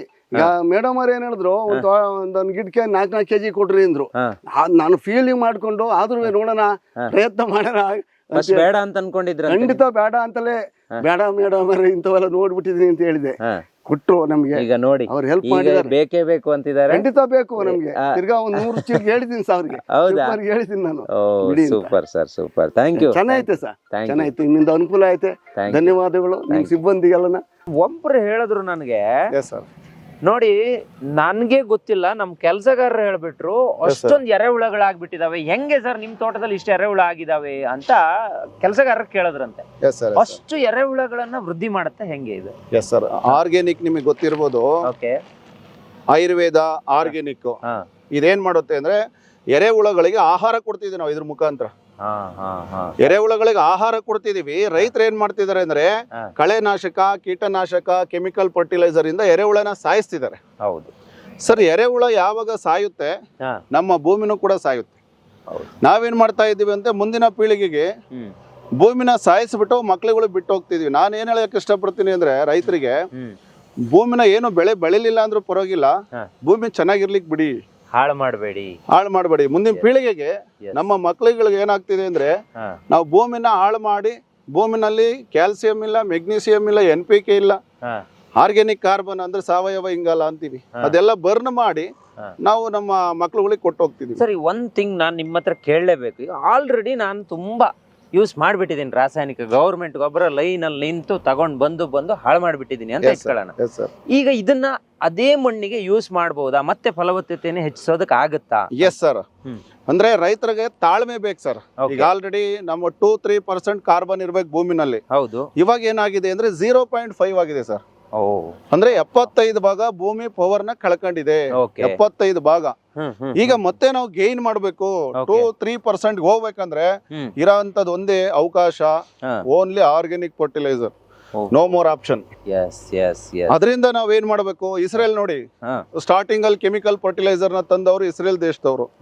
ದೇಶನೇ ಬರಡಾದಾಗ ಮತ್ತೆ ಆ ದೇಶದಲ್ಲಿ ಬೆಳೆನ ಬೆಳಿಲಿಕ್ಕೆ 12 ವರ್ಷ ಟೈಮ್ ತೊಳ್ತು, 12 ಇಯರ್ಸ್. ಮತ್ತೆ ಅವರು ಆರ್ಗ್ಯಾನಿಕ್ ಇಂದ ಇಡೀ ವರ್ಲ್ಡ್ ಅಲ್ಲಿ ನಂಬರ್ 1 ಆಗಿದ್ದಾರೆ ಇವತ್ತು. ಯಾವ್ದಾದ್ರು ದೇಶ, ಪ್ರಪಂಚದಲ್ಲಿ ಯಾವ್ದಾದ್ರು ದೇಶ ಕೃಷಿನಲ್ಲಿ ಮುಂದುವರೆದಿದೆ ಅಂದ್ರೆ ಅದನ್ನ ಹೇಳ್ಬೋದು ಇಸ್ರೇಲ್ ಅಂತ. ಹಾಗಾಗಿ ನಾವು ಹೇಳ್ತೀವಲ್ಲ ಸರ್, ದೇಶದ ಬೆನ್ನೆಲುಬೆ ರೈತ ಅಂತ ಹೇಳ್ತೀವಿ. ಆ ರೈತನಿಗೆ ಇದೊಂದು ಎಕ್ಸ್ಟ್ರಾರ್ಡಿನರಿ ನಾಲೆಜ್ ಕೊಡುವಂತ ಪ್ರಯತ್ನ ಇದು. ನಾನು ಈ ಕಾರ್ಯಕ್ರಮದಲ್ಲಿ ಹೇಳ್ತೀನಿ ಸರ್, ನೀವು ಇದನ್ನ ಎಲ್ಲಾ ಭಾಗಕ್ಕೂ ತಲುಪಿಸ್ಬೇಕು ಅಂತ ನನ್ನ ಒಂದು ಆಸೆ. ಈಗ ಕರ್ನಾಟಕ ಇರಬಹುದು ಅಥವಾ ಬೇರೆ ರಾಜ್ಯದವರು ನಿಮ್ಮನ್ನ ಸಂಪರ್ಕ ಮಾಡಿದ್ರು ಕೂಡ ನೀವು ಅದನ್ನ ಕಳಿಸ್ಕೊಡ್ತೀರಾ ಅವ್ರ ಮನೆಗೆ? 100% ಸರ್. ಸುಮಾರು ಜನ ನಾನು ಕಾಂಟ್ಯಾಕ್ಟ್ ಮಾಡಿದಾರೆ ಆಲ್ರೆಡಿ, ಬೇರೆ ರಾಜ್ಯದವರು. ನನಗೆ 1 kg ಪ್ಯಾಕೆಟ್ ಮಾಡ್ಕೊಡಿ, 2 kg ಪ್ಯಾಕೆಟ್ ಮಾಡ್ಕೊಡಿ, ಸ್ವಲ್ಪ ವೆಟ್ ಡ್ರೈ ತರ ಮಾಡ್ಕೊಡಿ, ನಾವು ಫ್ಲೈಟ್ ಮುಖಾಂತರ ಹೊರದೇಶಕ್ಕೆ ಕಳಿಸ್ತೀವಿ ಅಂತ. ಹಾಗಾಗಿ ನಮ್ಗೆ ಏನಾಗ್ತಿದೆ ಸರ್, ಇಲ್ಲಿ ನಮ್ದು ರೀಪರ್ಚೇಸ್ ಜಾಸ್ತಿ ಆಗ್ತಿದೆ. ರೀಪರ್ಚೇಸ್ ಅಂದ್ರೆ ನಾವು ಫಸ್ಟ್ ಟೈಮ್ ಕೊಟ್ಟಿರೋ ಅಂತವ್ರು ಮತ್ತೆ ಅಗೇನ್ ನಮ್ ಗೊಬ್ಬರನ ತಗೊಳ್ತಿರೋದ್ರಿಂದ ಹೊಸ ಕಸ್ಟಮರ್ ಕೊಡ್ಲಿಕ್ಕೆ ಇವತ್ತಿನವರೆಗೂ ಆಗಿಲ್ಲ ನಾವು. ಈ ಮಳೆಗಾಲ ಸ್ಟಾರ್ಟ್ ಆಗಿ ಆಲ್ರೆಡಿ 4-5 ತಿಂಗಳಾಯ್ತು ಅನ್ಸುತ್ತೆ. ಒಂದ್ ತೋಟಕ್ಕೆ ಹೋದೆ, ಅಲ್ಲಿ ಯಾರು MLA ಯಾರ್ದು ಒಂದ್ ತೋಟ ಇತ್ತು, ಅವ್ರು ಕೂಡ ನಿಮ್ಮ ಹತ್ರನೇ ಗೊಬ್ಬರ ತಗೊಂತಾರೆ, ಅದು ಇದೇ ಗೊಬ್ಬರವನ್ನ ಯೂಸ್ ಮಾಡ್ತಾರೆ ಅಂತ. ಅದನ್ನು ನಾನು ಕೇಳ್ಪಟ್ಟೆ. ಹೌದು ಸರ್. ಎಲ್ಲಾ ತೋಟಗಳಿಗೆ ನಾನು ಹೋದಾಗ ಒಂದು ಅಬ್ಸರ್ವ್ ಮಾಡಿದ್ದೇನಂದ್ರೆ ಎಲ್ಲವೂ ಹಸಿರಾಗಿದೆ ಸರ್. ಯಾವುದೇ ಎಲ್ಲೋ ಇಶ್ ಆಗೋದು, ಈ ಒಂದು ರೋಗ ಬರೋದು, ಅಡಕೆ ಮರನೆಲ್ಲ ತುಂಬಾ ನೀಟಾಗಿ ಅಬ್ಸರ್ವ್ ಮಾಡಿದ್ವಿ ನಾವು, ಈ ಎಲ್ಲೋ ಇಶ್ ಆಗೋದೇ ಇಲ್ಲ ಸರ್. ನಾವು ಹೊಟ್ಟೆ ಹಸಿವಾಗಿದೆ ಅಂತ ಯಾವ ತರ ತೋರಿಸ್ತೀವೋ, ಗಿಡಗಳು ಏನ್ ಮಾಡ್ತವೆ ಅಂದ್ರೆ ಕಲರ್ ಚೇಂಜ್ ಮಾಡಿ ತೋರಿಸುತ್ತೆ. ಕಲರ್ ಬದಲಾವಣೆ ಆದಾಗ, ಎಲ್ಲೋ ಕಲರ್ ಬಂದಾಗ ನಮ್ಗೆ ಹೊಟ್ಟೆ ಹಸ್ದಿದೆಯಲ್ಲ ಆ ತರ ಹಸುವು, ಅವಕ್ಕೆ ಹಸುವಾಗಿದೆ ಅಂತ. ಆಮೇಲೆ ಗರಿಗಳೆಲ್ಲ ಮುದ್ರದಾಗ ರೋಗ ಬಂದಿದೆ ಅಂತ. ಈ ಗರಿಗಳು ನೋಡಿ, ಅಡಿಕೆ ಗಿಡದ ಗರಿಗಳು, ತೆಂಗಿನ ಗರಿಗಳು ಈ ತರ ಬಾಗ್ದಾಗ ಅದಕ್ಕೆ ರೋಗ ಇದೆ. ಎಲ್ಲೋ ಕಲರ್ ಇದ್ದಾಗ ಅವಕ್ಕೆ ಊಟ ಬೇಕು ಅನ್ಸುತ್ತೆ, ಅವಾಗ ನಾವು ಊಟ ಕೊಡ್ಬೇಕು. ಈಗ ನಿಮ್ಮ ಒಂದು ಪ್ಯಾಕ್ ಅನ್ನ ತೋರ್ಸೋಣ. ಇಲ್ಲಿಗ ಆಲ್ರೆಡಿ ಪ್ಯಾಕಿಂಗ್ ನಡೀತಾ ಇದೆ, ರೆಡಿ ಆಗ್ತಾ ಇದೆ. ಇವೆಲ್ಲವೂ ಕೂಡ ಬೇರೆ ಬೇರೆ ಇದು 40 kg ಬರುತ್ತಲ್ವಾ ಸರ್? ಒಂದು 40 kg ನೋಡ್ಬೋದು ಸರ್ ಇದು. ಓ, ಈ ತರ ಇರುತ್ತೆ ಗೊಬ್ಬರ? ಈ ತರ ಇರುತ್ತೆ ಸರ್. ಇದು ಪ್ಯೂರ್ ಸಾವಯವ. ಇದು ಸರ್ ಹೆಂಗಿದೆ ನೋಡಿ. ಇದು ಎಲ್ಲ ಹಾಕ್ಬೇಕು, ಇದನ್ನ ಯಾವ ರೀತಿ ಬುಡಕ್ ಹಾಕ್ಬೇಕು ಅನ್ನೋದ್ರ ಬಗ್ಗೆ ಒಂದು ಎಕ್ಸ್ಪ್ಲನೇಷನ್ ಕೊಡಿ. ಮತ್ತೆ ಈಗ ಒಂದು 200 ಗಿಡ ಇದ್ರೆ ಅದನ್ನ ಎಷ್ಟು ಪ್ಯಾಕೆಟ್ಗಳು ಬೇಕಾಗುತ್ತೆ ಅನ್ನೋದ್ರ ಬಗ್ಗೆ ಒಂದು ಮಾಹಿತಿ ಕೊಡಿ ಸರ್. Yes sir. ಈಗ ನಮ್ಮಲ್ಲಿರೋ ಅಂತ ಆರ್ಗ್ಯಾನಿಕ್ ಫರ್ಟಿಲೈಸರ್ ಏನಿದೆಯೋ ಇದನ್ನ ಬೆಳೆ ಬರ ಅಂತ ಗಿಡಕ್ಕೆ 4 kg ಕೊಟ್ಟರು ಸಾಕು ಸರ್. 4 kg ಬೆಳೆ ಬರ ಅಂತ ಗಿಡಕ್ಕೆ. ಬೆಳೆ ಬರ್ತಿಲ್ಲ ಅಂದ್ರೆ ಚಿಕ್ಕ ಗಿಡ ಅಡಿಕೆ ಆದ್ರೆ 2 kg ಕೊಟ್ಟರು ಸಾಕು. ಅದೇ ತೆಂಗು ದೊಡ್ಡದಾದ್ರೆ 10 kg ಇಂದ 15 kg ಕೊಡ್ಬೋದು. ಅದೇ ಸಣ್ಣ ಗಿಡ ತೆಂಗಾದ್ರೆ 5 kg ಕೊಡೋ ಅಂತದ್ದು. ಈಗ ಹೇಗ್ ಕೊಡ್ಬೇಕು? ಅದು ಸುತ್ತಲೂ ಹಾಕ್ಬೇಕಾ, ಸೈಡ್ ಅಲ್ಲಿ ಹಾಕ್ಬೇಕಾ? ಸರ್, ಯಾವುದೇ ಗೊಬ್ಬರನ ನಾವು ಮೇಲ್ಗಡೆ ಹಾಕಿದ್ರೆ ಏನಾಗುತ್ತೆ ಅಂದ್ರೆ 50 to 60% ವೇಸ್ಟ್ ಆಗುತ್ತೆ. ನಮ್ಮ ಗೊಬ್ಬರನ ಏನ್ ಮಾಡ್ತೀವಿ ಅಂದ್ರೆ ನಾವು ಆ ಕಡೆ ಈ ಕಡೆ ತಗ್ಸ್ ಹಾಕ್ತಿವಿ, ಇಲ್ಲ ಪಾತಿ ಮಾಡಿಸಿ ಹಾಕ್ತಿವಿ. ನೀವು ವಿಡಿಯೋದಲ್ಲಿ ನೋಡ್ಬೋದು, ನಾನು ವಿಡಿಯೋದಲ್ಲಿ ಆಲ್ರೆಡಿ ಹೇಳಿದೀನಿ. ಪಾತಿ ಮಾಡಿಸಿ ಹಾಕಿ ಅದನ್ನ ಮುಚ್ಚೋದ್ರಿಂದ ಏನ್ ಮಾಡುತ್ತೆ, ಅದ್ರ ಸ್ಮೆಲ್ ಹೊರಗಡೆ ಹೋಗಂಗಿಲ್ಲ ಸರ್. ಯಾವ್ದಾದ್ರು ಗೊಬ್ಬರ ಹೊರಗಡೆ ಸ್ಮೆಲ್ ಹೋಗ್ತಿದೆ ಅಂದ್ರೆ ಅದ್ರ ಕ್ವಾಲಿಟಿನ ಕಳ್ಕೊಳ್ಳುತ್ತೆ. ಆ ಕ್ವಾಲಿಟಿ ಕಳ್ಕೊಂಬಾರ್ದಂದ್ರೆ ಅದನ್ನ ನಾವೇನ್ ಮಾಡ್ಬೇಕಂದ್ರೆ ತೆಗೆದು ಮುಚ್ಚೋದು ಉತ್ತಮ. ಮೇಡಮ್, ಈಗ ಮಾರ್ಕೆಟ್ ಅಲ್ಲಿ ನೀವು ತುಂಬಾ ಓಡಾಡಿರ್ತೀರಾ, ಮತ್ತೆ ರೈತರನ್ನ ನೀವು ನೇರವಾಗಿ ಕೆಲವೊಬ್ರು ರೈತರನ್ನ ಭೇಟಿ ಆಗ್ತಾ ಇದ್ರಿ ಅನ್ನೋದು ಕೂಡ ನಂಗೆ ಗೊತ್ತು. ಸೊ ನೀವೆಲ್ಲ ರೈತರ ಮನೆಗಳಿಗೆ ಹೋದಾಗ ಅಥವಾ ಹೊಲ ಗದ್ದೆಗಳಿಗೆ ಹೋದಾಗ ಅವ್ರ ಅಭಿಪ್ರಾಯಗಳು ಹೆಂಗಿರ್ತಾ ಇತ್ತು? ನಾವು ಹೇಳಿದ್ ಕೇಳ್ತಾ ಇರ್ಲಿಲ್ಲ ಸ್ಟಾರ್ಟಿಂಗು. ಬಟ್ ನಾವ್ ಹೋದಾಗ 100 ಗಿಡಕ್ಕೆ ಶಾಂಪಲ್ ತಗೊಳ್ಳೋರು, 1000 ಗಿಡಕ್ಕೆ ಇದ್ರೆ 100 ಗಿಡ 200 ಶಾಂಪಲ್ ನೋಡ್ತೀನಿ, ನೆಕ್ಸ್ಟ್ ಫುಲ್ ಹಾಕಿಸ್ತೀನಿ ಅಂತ ಹೇಳ್ತಾ ಇದ್ರು. ಆ ಶಾಂಪಲ್ಗೆ ಅಂತಾನೆ ಕೊಡ್ತಾ ಇದ್ವಿ ನಾವು ಸ್ಟಾರ್ಟಿಂಗ್. ಶಾಂಪಲ್ಗೆ ಅಂತ ಕೊಟ್ಟ ಶಾಂಪಲ್ ರಿಸಲ್ಟ್ ನೋಡಿ ನೆಕ್ಸ್ಟ್ ಫುಲ್ ಹಾಕಿಸ್ಕೊಂತಾರೆ. ನೀವು ಟ್ರೈನಿಂಗ್ ಆಗಿದ್ದೀರಾ ಇದರಲ್ಲಿ? ಹೇಗೆ? JKVK ನಲ್ಲಿ ಬೆಂಗಳೂರಲ್ಲಿ ಟ್ರೈನಿಂಗ್ ತಗೊಂಡ್ರು ನಮ್ಗೆ. ಕೃಷಿ ಇಲಾಖೆ ಕಡೆಯಿಂದ ಟ್ರೈನಿಂಗ್ ಕೂಡ ಆಗಿದೆ, ಸರ್ಟಿಫಿಕೇಟ್ ಕೂಡ ಇದೆ ನಮಗೆ. ಇದು ಮಾಡ್ಬೇಕಂದ್ರೆ ಸರ್ಟಿಫಿಕೇಟ್ ಎಲ್ಲ ಬೇಕು, ನೀವೇನ್ ಓದಿದೀರಾ, ಸರ್ಟಿಫಿಕೇಟ್ ಇದೆಯಾ ಅಂತೆಲ್ಲ ಕೇಳೋರು ರೈತರುಗಳೆಲ್ಲ. ಹಂಗಾಗಿ ಅದು ಕೂಡ ಆಗಿದೆ, ಸರ್ಟಿಫಿಕೇಟ್ ಕೂಡ ಬಂದಿದೆ. ಹಂಗಾಗಿ ಅದನ್ನೆಲ್ಲ ತೋರಿಸಿದ್ರೆ ಸ್ವಲ್ಪ ಎನರ್ಜಿ ಜಾಸ್ತಿ ಆಗುತ್ತೆ. ಇದ್ರ ಬಗ್ಗೆ ಸ್ವಲ್ಪ ತಿಳ್ಕೊಂಡಿದ್ದಾರೆ, ಹೆಂಗ್ ತಯಾರು ಮಾಡ್ಬೇಕು, ಹೆಂಗೆ ಏನು ಅಡಿಕೆ ಗಿಡಕ್ಕೆ ಏನೇನ್ ಕೊಡ್ಬೇಕು ಅಂತ ಎಲ್ಲ ಅವ್ರಿಗೆ ಗೊತ್ತಿರುತ್ತೆ ಅನ್ನೋದು ಮಾಹಿತಿ. ಅವ್ರಿಗೆ ರೈತ ಸ್ವಲ್ಪ ಧೈರ್ಯ ಬರುತ್ತೆ ನಮ್ ಗೊಬ್ಬರ ಹಾಕೋದಕ್ಕೆ. ಇಲ್ಲ ಯಾವ್ದು ಕೊಡ್ತಾರೋ ಏನ್ ಕೊಡ್ತಾರೋ ಅಂತ ಭಯ ಇರುತ್ತೆ. ಅವರೇ ಮೋಸ್ಟ್ಲಿ ಬರೀ ಕುರಿ ಗೊಬ್ಬರನೇ ಕೊಡ್ಕೊಂಡ್ ಬರ್ತಿರ್ತಾರೆ. ನಾವು ಕೊಡೋ ಗೊಬ್ಬರ ಹಾಕೋದಕ್ಕೆ ಅವ್ರಿಗೆ ಭಯ ಆಗುತ್ತೆ. ಎಷ್ಟು ಬೆನಿಫಿಟ್ ಇದೆ ಮೇಡಮ್, ಅದನ್ನ ಹೇಳ್ಬಹುದಾ ನಮ್ಗೆ ಅಂತ? ಈ ಗೊಬ್ಬರನ ಯೂಸ್ ಮಾಡೋದ್ರಿಂದ ತುಂಬಾ ಬೆನಿಫಿಟ್ ಇದೆ ಸರ್. ಹಳ್ಳದ್ರದ್ ಕಂಟ್ರೋಲ್ ಆಗುತ್ತೆ, ಇಳುವರಿ ತುಂಬಾ ಚೆನ್ನಾಗಿ ಬರುತ್ತೆ, ಒಂಬಳೆಸಿಯೋದ್ ಕಂಟ್ರೋಲ್ ಆಗಿದೆ, ಹಣ್ಣೊಡ್ಕ ಆಗೋದ್ ಕಂಟ್ರೋಲ್ ಆಗಿದೆ, ಭೂಮಿ ಫಲವತ್ತತೆ ತುಂಬಾ ಚೆನ್ನಾಗಿದೆ. ಅದು ರೈತರ ಕಡೆಯಿಂದ ತುಂಬಾ ಖುಷಿಯಾಗಿ ಹೇಳ್ತಾರೆ ನಮಗೆ. ಅದು ನಮಗೆ ಸ್ವಲ್ಪ ಮನ್ಸಿಗೆ ಇನ್ನು ಖುಷಿ ಆಗುತ್ತೆ. ನಾವು ಚೆನ್ನಾಗಿರೋ ಗೊಬ್ಬರ ರೈತರಿಗೆ ಕೊಡ್ತಾ ಇದೀವಲ್ವಾ ಅಂತ ಇನ್ನೊಬ್ರಿಗೆ ಹೇಳಕ್ ಇನ್ನೂ ತುಂಬಾ ಖುಷಿ ಆಗುತ್ತೆ ನಮಗೆ. ಯಾಕೆಂದ್ರೆ ಅವ್ರ ಕಡೆ ಹೋದ್ರೆ ಅವ್ರ ಕಡೆ 4 ಜನ ರೈತರು ಅವರೇ ಬಂದು ಹೇಳ್ತಾರೆ, ಮೇಡಮ್ ಇವ್ರ ತೋಟಕ್ಕೆ ನೀವಾಗ ಗೊಬ್ಬರ ಕೊಟ್ಟಿದ್ದು ತುಂಬಾ ಚೆನ್ನಾಗಿದೆ, ಬಟ್ ನಮಗೂ ಅದೇ ತಂದು ಕೊಡಿ ಅಂತ ಕೂಡ ಪಕ್ಕದ ತೋಟದವ್ರು ಬಂದು ನಮ್ಮನ್ನ ಅವರೇ ರೆಕಮೆಂಡ್ ಮಾಡಿ ಕೇಳ್ತಾರೆ, ಫೋನ್ ಮಾಡಿ ಕೇಳ್ತಾರೆ. ಮತ್ತೆ ಅವ್ರ ತೋಟನು ನಮ್ಮ ತೋಟನು ಗೊಬ್ಬರ ಕೊಟ್ಟಿರೋದ್ನು ಹೇಳ್ತಾರೆ. ಬಟ್ ನೀವು ಕೊಟ್ಟಿರೋದು ಗೊಬ್ಬರದ್ರಲ್ಲಿ ನಾವ್ ಹಾಕಿರೋ ತೋಟನು ನೋಡಿ ಅಂತ ಅವರೇ ಹೇಳ್ತಾರೆ ನಮ್ಮನ್ನ. ಬದಲಾವಣೆಗಳನ್ನ ನಾನು ಇವತ್ತು ನೋಡ್ದೆ. ಹೌದು, ಹೇಳಿದ್ರು ನೀರ್ ಕೂಡ ಕಡಿಮೆ ಸಾಕಾಗುತ್ತೆ. ಹೌದೌದು ಹೇಳ್ತಾರೆ. ಈ ನಾವು ಕೊಟ್ಟಿರೋ ಗೊಬ್ಬರದಲ್ಲಿ ಹಚ್ಚ ಹಸಿರಾಗಿ ಗ್ರೀನ್ ಆಗಿ ಹಳ್ಳು ತುಂಬಾ ಚೆನ್ನಾಗಿ ಕಚ್ಚಿರುತ್ತೆ. ಬಟ್ ಬೇರೆ ಕುರಿ ಗೊಬ್ಬರ, ದನಿನ್ ಗೊಬ್ಬರ, ಈ ಗೌರ್ಮೆಂಟ್ ಗೊಬ್ಬರ ಎಲ್ಲ ಹಾಕಿರೋದ್ರಾಗೆಲ್ಲನ ಎಲ್ಲೋ ಇಶ್ಯೂಸ್ ಬಂದಿದೆ, ಹಳ್ಳುದ್ರಿದೆ, ಒಂಬಳೆ ಸೀದಿದೆ. ಬಟ್ ಅದ್ರಲ್ಲೇ ವೇರಿಯೇಷನ್ ಗೊತ್ತಾಗುತ್ತೆ. ಅದ್ ನೋಡಿ ನಮ್ ರೈತರುಗಳು ಆ ತೋಟ ನೋಡಿ ಬಂದು ನಮ್ದು ಗೊಬ್ಬರ ರೆಕಮೆಂಡ್ ತಗೊಂತಾ ಇದ್ದಾರೆ. ತುಂಬಾ ಚೆನ್ನಾಗಿ ರಿಸಲ್ಟ್ ಬರ್ತಾ ಇದೆ. Thank you madam. Okay sir, thank you. ಈಗ ಒಂದು ಗೊಬ್ಬರದೊಳಗಡೆ NPK ಆಡ್ ಆಗುತ್ತೆ ಅಂತ ಸರ್ ಹೇಳಿದ್ರು. ಅದು ಹೆಂಗೆ ಆ್ಯಡ್ ಆಗುತ್ತೆ ಅನ್ನೋದನ್ನ ರಿಯಾಲಿಟಿ ಚೆಕ್ ಮಾಡೋಣ. ಈಗ ನಿಮ್ಗೆ ಆನ್ ಸ್ಕ್ರೀನ್ ಇದನ್ನ ತೋರಿಸೋ ಪ್ರಯತ್ನ ಮಾಡೋಣ. ಸರ್ ನಮ್ಗೆ ತೋರಿಸಿ. ಎಸ್ ಸರ್ ಇದು ನೋಡ್ಬೋದು ಸರ್. ನೋಡಿ ಇದು ಎಲ್ಲ ಮಿಕ್ಸ್ ಬರುತ್ತೆ ಇದ್ರಲ್ಲಿ. ಓಕೆ, ಇದರಲ್ಲಿ ಎಲ್ಲ ಮಿಕ್ಸ್ ಬರುತ್ತೆ ಸರ್. ಹಾ, ಇದ್ರಲ್ಲಿ ಏನಂದ್ರೆ ಇದರಲ್ಲೇ ಟ್ರೈಕೋಡರ್ಮ ಬರುತ್ತೆ, ಜಿಂಕು ಬೋರಾನ್ ಬರುತ್ತೆ, ಹಾ, ಕ್ಯಾಲ್ಸಿಯಂ ಬರುತ್ತೆ, ಮೆಗ್ನೀಷಿಯಂ ಬರುತ್ತೆ, NPK ಇದರಲ್ಲಿ ಆ್ಯಡ್ ಆಗುತ್ತೆ. ಓಕೆ, ಸೊ ಇದರಲ್ಲಿ ಆ್ಯಡ್ ಆಗುತ್ತೆ. ಹಾ, ಯಾವ ತರ ಆ್ಯಡ್ ಆಗುತ್ತೆ ಅಂತ ಇಲ್ಲಿ ನೋಡ್ಬೋದು. ಇಲ್ಲಿ ನೀವು ಓಕೆ, ನೋಡಿ ಈ ತರ ಮಿಕ್ಸ್ ಬರುತ್ತೆ. NPK ಇದು ಆ್ಯಡ್ ಆಗ್ತಾ ಇರೋ ಅಂಥದ್ದು. ಹಾ, ಇದೆಲ್ಲ NPK ಆ್ಯಡ್ ಆಗುತ್ತೆ ಸರ್ ಮಿಕ್ಸಿಂಗ್. ಓಕೆ, ಬೇರೆಯವ್ರ ಗೊಬ್ಬರ ಕೊಟ್ರೆ ಏನಾಗುತ್ತೆ ಅಂದ್ರೆ ಹಾ, ಬೇರೆಯವ್ರು ಬರೀ ಕಾಂಪೋಸ್ಟ್ ಆಗಿರೋ ಗೊಬ್ಬರ ಮಾತ್ರ ಕೊಡ್ತಾರೆ ಅಷ್ಟೇನೆ. ಹಾ, ಹಾ, ಹಾ. NPK, zinc, boron, calcium, magnesium ಇದ್ಯಾವುದು ಆ್ಯಡ್ ಮಾಡಲ್ಲ ಸರ್. ಈಗ ಅಲ್ಲಿ ಆಗ್ತಿರೋದು ಮಿಕ್ಸಿಂಗ್, ಅದು ಇಲ್ಲ ಆಗ್ತಾ ಇರೋಂಥ ಮಿಕ್ಸಿಂಗ್ ಸರ್. ಅದು ಓಕೆ, ಅದು ಮಿಕ್ಸಿಂಗ್ ಆಗ್ತಾ ಇರೋಂಥದ್ದು ಗೊಬ್ಬರ. ಆ ಕಡೆಯಿಂದ ನೋಡಿ ಕನ್ವರ್ ಮೇಲೆ ಬರ್ತಾ ಇದೆ, ಕನ್ವರ್ ಬೆಲ್ಟ್ ಮೇಲೆ ಬರ್ತಾ ಇದೆ ಅದು. ಅಲ್ಲಿ JCB ಇಂದ ಇದ್ರೊಳಗಡೆ ಬಂದು ಇಲ್ಲಿ ಅದು ಫಿಲ್ಟರ್ ಆಗಿ ಇಲ್ಲಿಂದ ಎಲ್ಲವೂ ಕೂಡ ಆಡ್ ಆಗಿ ಅಲ್ಲಿ ಹೋಗಿ ಪ್ಯಾಕ್ ಆಗುತ್ತೆ. ಎಸ್ ಸರ್ ಇಲ್ಲಿ ಪ್ಯಾಕ್ ಆಗುತ್ತೆ. ಓಕೆ, ಪ್ರತಿ ಚೀಲನು 40 kg ಇರುತ್ತಾ ಅಥವಾ ಸರ್ ಕಡಿಮೆನೂ ಮಾಡ್ತೀರಾ? ಇಲ್ಲ ಸರ್ 42 kg ಪ್ಯಾಕೆಟ್ ಮಾಡ್ತೀವಿ. 42 kg 2 kg ಪ್ಯಾಕೆಟ್ ಮಾಡ್ತೀವಿ. ಓಕೆ, ನಿಮ್ಗೆ ಯಾಕೆ ಇದನ್ನ ಮಾಡಬೇಕು, ಯಾಕೆ ಇದು ರೈತರಿಗೆ ಇದನ್ನ ಕೊಡಬೇಕು ಅಂತ ಅನ್ನಿಸ್ತು ಸರ್? ಯಾಕಂದ್ರೆ ತುಂಬಾ ಜನ ಈ ಫೀಲ್ಡ್ ಅಲ್ಲಿ ಇರೋದಿಲ್ಲ. ಈಗ ನಿಮ್ದೇ ಒಂದು ಬ್ರ್ಯಾಂಡ್ ಮಾಡಿದೀರಾ, ನಿಮ್ಮ ಸಂಸ್ಥೆಯಲ್ಲೇ ನಾವು ನಿಂತ್ಕೊಂಡು ಈಗ ಮಾತಾಡ್ತಾ ಇದೀವಿ. ಇದು ಲಕ್ಷಾಂತರ ಜನ ರೈತರಿಗೆ ತಲುಪಲಿ, ರೈತರ ಭೂಮಿ ಚೆನ್ನಾಗಾಗ್ಲಿ, ಬೆಳೆ ಚೆನ್ನಾಗಾಗ್ಲಿ ಅನ್ನುವಂತ ಮುತುವರ್ಜಿಯನ್ನ ನಾವು ಕೂಡ ಇಟ್ಕೊಂಡಿದೀವಿ. ಹೌದು ಸರ್. ಈಗ ನಮ್ಮ ಮುತುವರ್ಜಿ ಈಗ ಬಂದ್ರು ನಿಮ್ದು ತುಂಬಾ ಬಹಳ ಹಿಂದೆಯಿಂದನೂ ಇದ್ರ ಯೋಚನೆ ಇತ್ತು ಅಂತ ನಾನು ಅನ್ಕೊಂತೀನಿ. ಯಾಕೆ ಇದ್ರ ಯೋಚನೆ ಮಾಡಿದ್ರಿ ನೀವು ಅಂತ? ಸರ್ ನಾನು ಕೂಡ ಅಪ್ಪಟ ರೈತ. ಓಕೆ, ನಂದು ಅಡಿಕೆ ಇದೆ, ತೆಂಗಿದೆ. ಅದ್ರ ಜೊತೆನಲ್ಲಿ 12 ವರ್ಷ ಜನಕ್ಕೆ ಆರ್ಗ್ಯಾನಿಕ್ ಕೊಟ್ಟಿದ್ದೆ. ಆರ್ಗ್ಯಾನಿಕ್ ಅನ್ನ ಮೂವ್ ಮಾಡ್ತಾ ಇದ್ದೆ ಕೆಲವೊಂದು ಕಂಪ್ನಿಗಳ ಥ್ರೂ. ಬೇರೆ ಬೇರೆ ಕಂಪ್ನಿ ಪ್ರಾಡಕ್ಟ್ ಅನ್ನ ಮೂವ್ ಮಾಡ್ತಾ ನಮ್ಗನ್ಸಿದ್ದೇನಂದ್ರೆ ಬೇರೆಯವ್ರ ಹತ್ರ ಪ್ರಾಡಕ್ಟ್ ತಗೊಂಡು ನಾನು ಮೂವ್ ಮಾಡಿದಾಗ ಅದ್ರ ಜೊತೆನಲ್ಲಿ ಏನ್ ಮಿಕ್ಸ್ ಮಾಡಿದಾರೆ ನನಗೆ ಗೊತ್ತಿಲ್ಲ. ನಾವೇನ್ ಮಾಡ್ತಾ ಇದ್ವಿ ಅದನ್ನ ತಗೊಂಡು ಮೂವ್ ಮಾಡ್ತಾ ಇದ್ವಿ. ಜನಕ್ಕದು ಒಳ್ಳೇದ ಕೆಟ್ಟದ ಗೊತ್ತಾಗ್ತಿರ್ಲಿಲ್ಲ. ಬೇರೆಯವ್ರದ್ದು ತಗೊಂಡು ನಾನು ಮೂವ್ ಮಾಡೋದ್ರ ಜೊತೆನಲ್ಲಿ ಬದಲಿಗೆ ನಾನೇ ಒಂದು ಪದಾರ್ಥ ಯಾಕೆ ತಯಾರು ಮಾಡಬಾರ್ದು ಅಂದ್ರೆ ನನಗ್ ಗೊತ್ತಿರೋ ಅಂತ ನನಗೆ ಅನುಭವಿಸಿ ನಾನು ಅದನ್ನ ಹಾಕಿ ನೋಡಿ. ನನ್ನ ತೋಟಕ್ಕೂ ಕೂಡ ಬೇಕಾದ್ರೆ ನನ್ನ ತೋಟ ಯಾರಾದ್ರೂ ಬಂದು ತೋರಿಸಿದ್ರು ಕೂಡ ನಾನು ಹಾಕಿರೋ ಪ್ರಾಡಕ್ಟ್ ತೋರಿಸ್ತೀನಿ. ನಮ್ಮ ಪ್ರಾಡಕ್ಟ್ ಅನ್ನ ಫಸ್ಟ್ ನಾವು ತಿಂದಿದೀವಿ. ನಾವು ತಿಂದಾದ್ಮೇಲೆ ಚೆನ್ನಾಗಿದೆ ಅಂತ ಅಂದಾಗ ಬೇರೆಯವರೇ ರೆಕಮೆಂಡ್ ಮಾಡಿರೋ ಸರ್. ಈಗ ಒಂದ್ ಮಾತು ಹೇಳ್ತಾರೆ ಸರ್, ನಮ್ಮ ಒಂದು ಬಾಟಲ್ ನ ಈ ಗೊಬ್ಬರ ನಿಮ್ಮ ಒಂದು ಟ್ರ್ಯಾಕ್ಟರ್ ಗೊಬ್ಬರಕ್ಕೆ ಸಮ, ಹಿಂಗೆಲ್ಲ ಸುಮಾರು ಜನ ಸೋಷಿಯಲ್ ಮೀಡಿಯಾದಲ್ಲಿ ಹೇಳೋದನ್ನ ನಾನು ಕೇಳಿಸ್ಕೊಂಡಿದ್ದೆ. ಈಗ ನಿಮ್ಮ ಒಂದು ಚೀಲ ಒಂದು ಟ್ರ್ಯಾಕ್ಟರ್ ಗೊಬ್ಬರಕ್ಕೆ ಸಮ ಆಗುತ್ತಾ ಸರ್?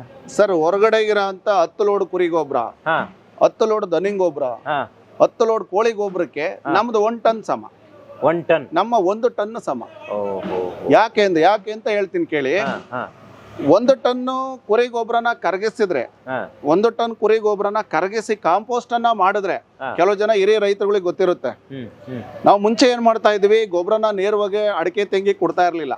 ಮುಂಚೆ ಏನ್ ಮಾಡ್ತಾ ಇದ್ವಿ, ಒಂದು ಪ್ರೋಸೆಸ್ ಮಾಡ್ತಾ ಇದ್ವಿ. ಒಂದು ಗುಂಡಿನ ಮಾಡಿ 1 ವರ್ಷ ಅದ್ರೊಳಗಡೆ ಹಾಕಿ ಅದನ್ನ 1 ವರ್ಷ ಕಾಂಪೋಸ್ಟ್ ಮಾಡ್ತಾ ಇದ್ವಿ. ಕಾಂಪೋಸ್ಟ್ ಮಾಡಿ ಆದ್ಮೇಲೆ ಗಿಡಕ್ಕೆ ಹಾಕ್ತಾ ಇದ್ವಿ. 10 ಲೋಡು ಕುರಿ ಗೊಬ್ಬರನ ಕಾಂಪೋಸ್ಟ್ ಮಾಡಿದ್ರೆ 1 ಲೋಡ್ ಆಗೋದು. ಕಾಂಪೋಸ್ಟ್ ಆದಾಗ ಅದು ಅಂದ್ರೆ ಕೆಲವು ಜನ ಹಿರಿಯ ರೈತರಿಗೆ ಗೊತ್ತಿರುತ್ತೆ. 10 ಲೋಡು ದನಿ ಗೊಬ್ಬರನ ಕಾಂಪೋಸ್ಟ್ ಮಾಡಿದಾಗ 1 ಲೋಡ್ ಆಗೋದು.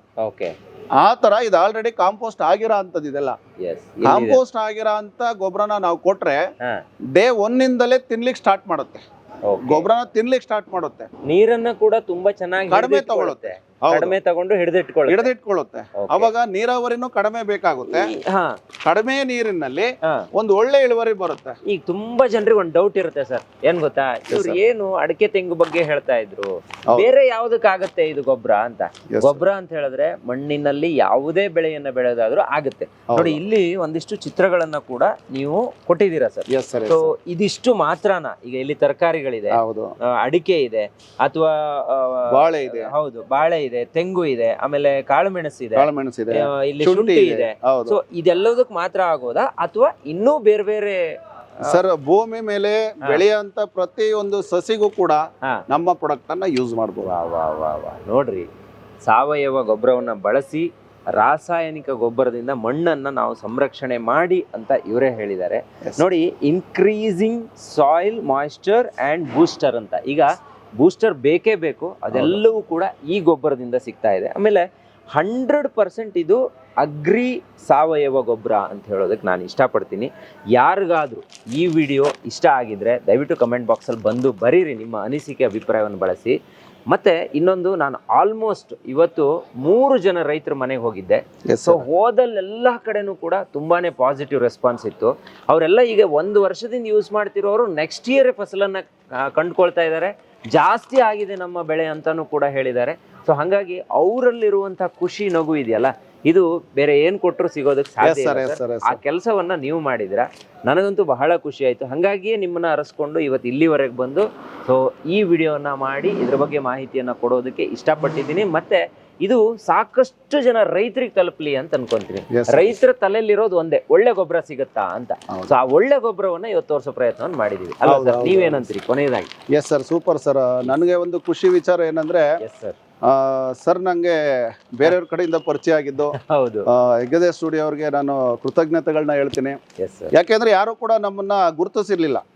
ನಾವು ಒಳ್ಳೆ ಪ್ರಾಡಕ್ಟ್ ಅನ್ನ ಜನಕ್ಕೆ ಕೊಡ್ತಾ ಇದ್ವಿ. ಸರ್ ನೋಡಿದ್ರು, ಸುಮಾರು ಜನ ರೈತರು ತೋರಿಸ್ಲಿಕ್ಕಾಗುತ್ತಾ ಅಂದ್ರು. ನಾನು 1000 ಜನ ರೈತರನ್ನ ತೋರಿಸ್ತೀನಿ ಸರ್ ಅಂದೆ.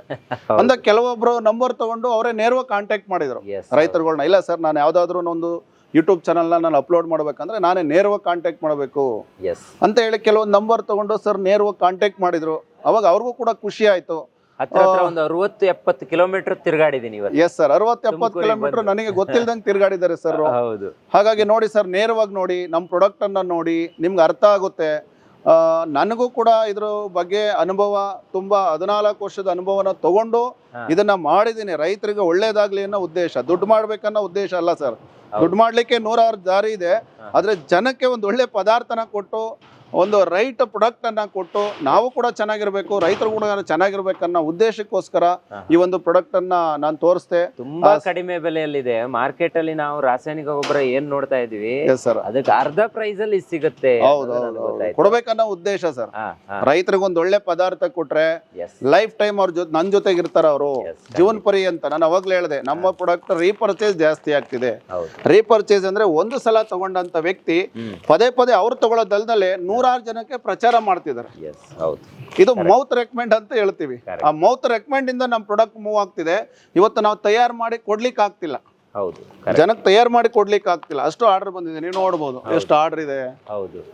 ಹಾಗಾಗಿ ಥ್ಯಾಂಕ್ ಯು ಸರ್, ನಮ್ಮನ್ನ ಗುರುತಿಸಿ ನೀವು ಈ ತರ ಒಂದು ವಿಡಿಯೋ ಮಾಡಿ ಒಂದು ದೊಡ್ಡ ಉಪಕಾರ ಮಾಡಿದ್ರು ಸರ್.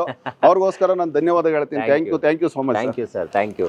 ನೋಡಿದ್ರಲ್ಲ ವೀಕ್ಷಕರೇ, ನೀವು ತೋಟಕ್ಕೆ ಅಥವಾ ಗದ್ದೆಗೆ ಗೊಬ್ಬರವನ್ನು ಯಾವ್ದು ಹಾಕ್ತಿದ್ದೀರಾ ಅನ್ನೋದನ್ನ ಫಸ್ಟ್ ಯೋಚನೆ ಮಾಡಿ, ಆಮೇಲೆ ಯಾವುದನ್ನ ಹಾಕಬೇಕು ಅಂತ ಇವತ್ತಿನ ವಿಡಿಯೋದಲ್ಲಿ ನಾನು ತೋರಿಸಿದ್ದೀನಿ. ಇದನ್ನ ಬೇಕಾದ್ರೆ ಮತ್ತೊಮ್ಮೆ ನೋಡಿ.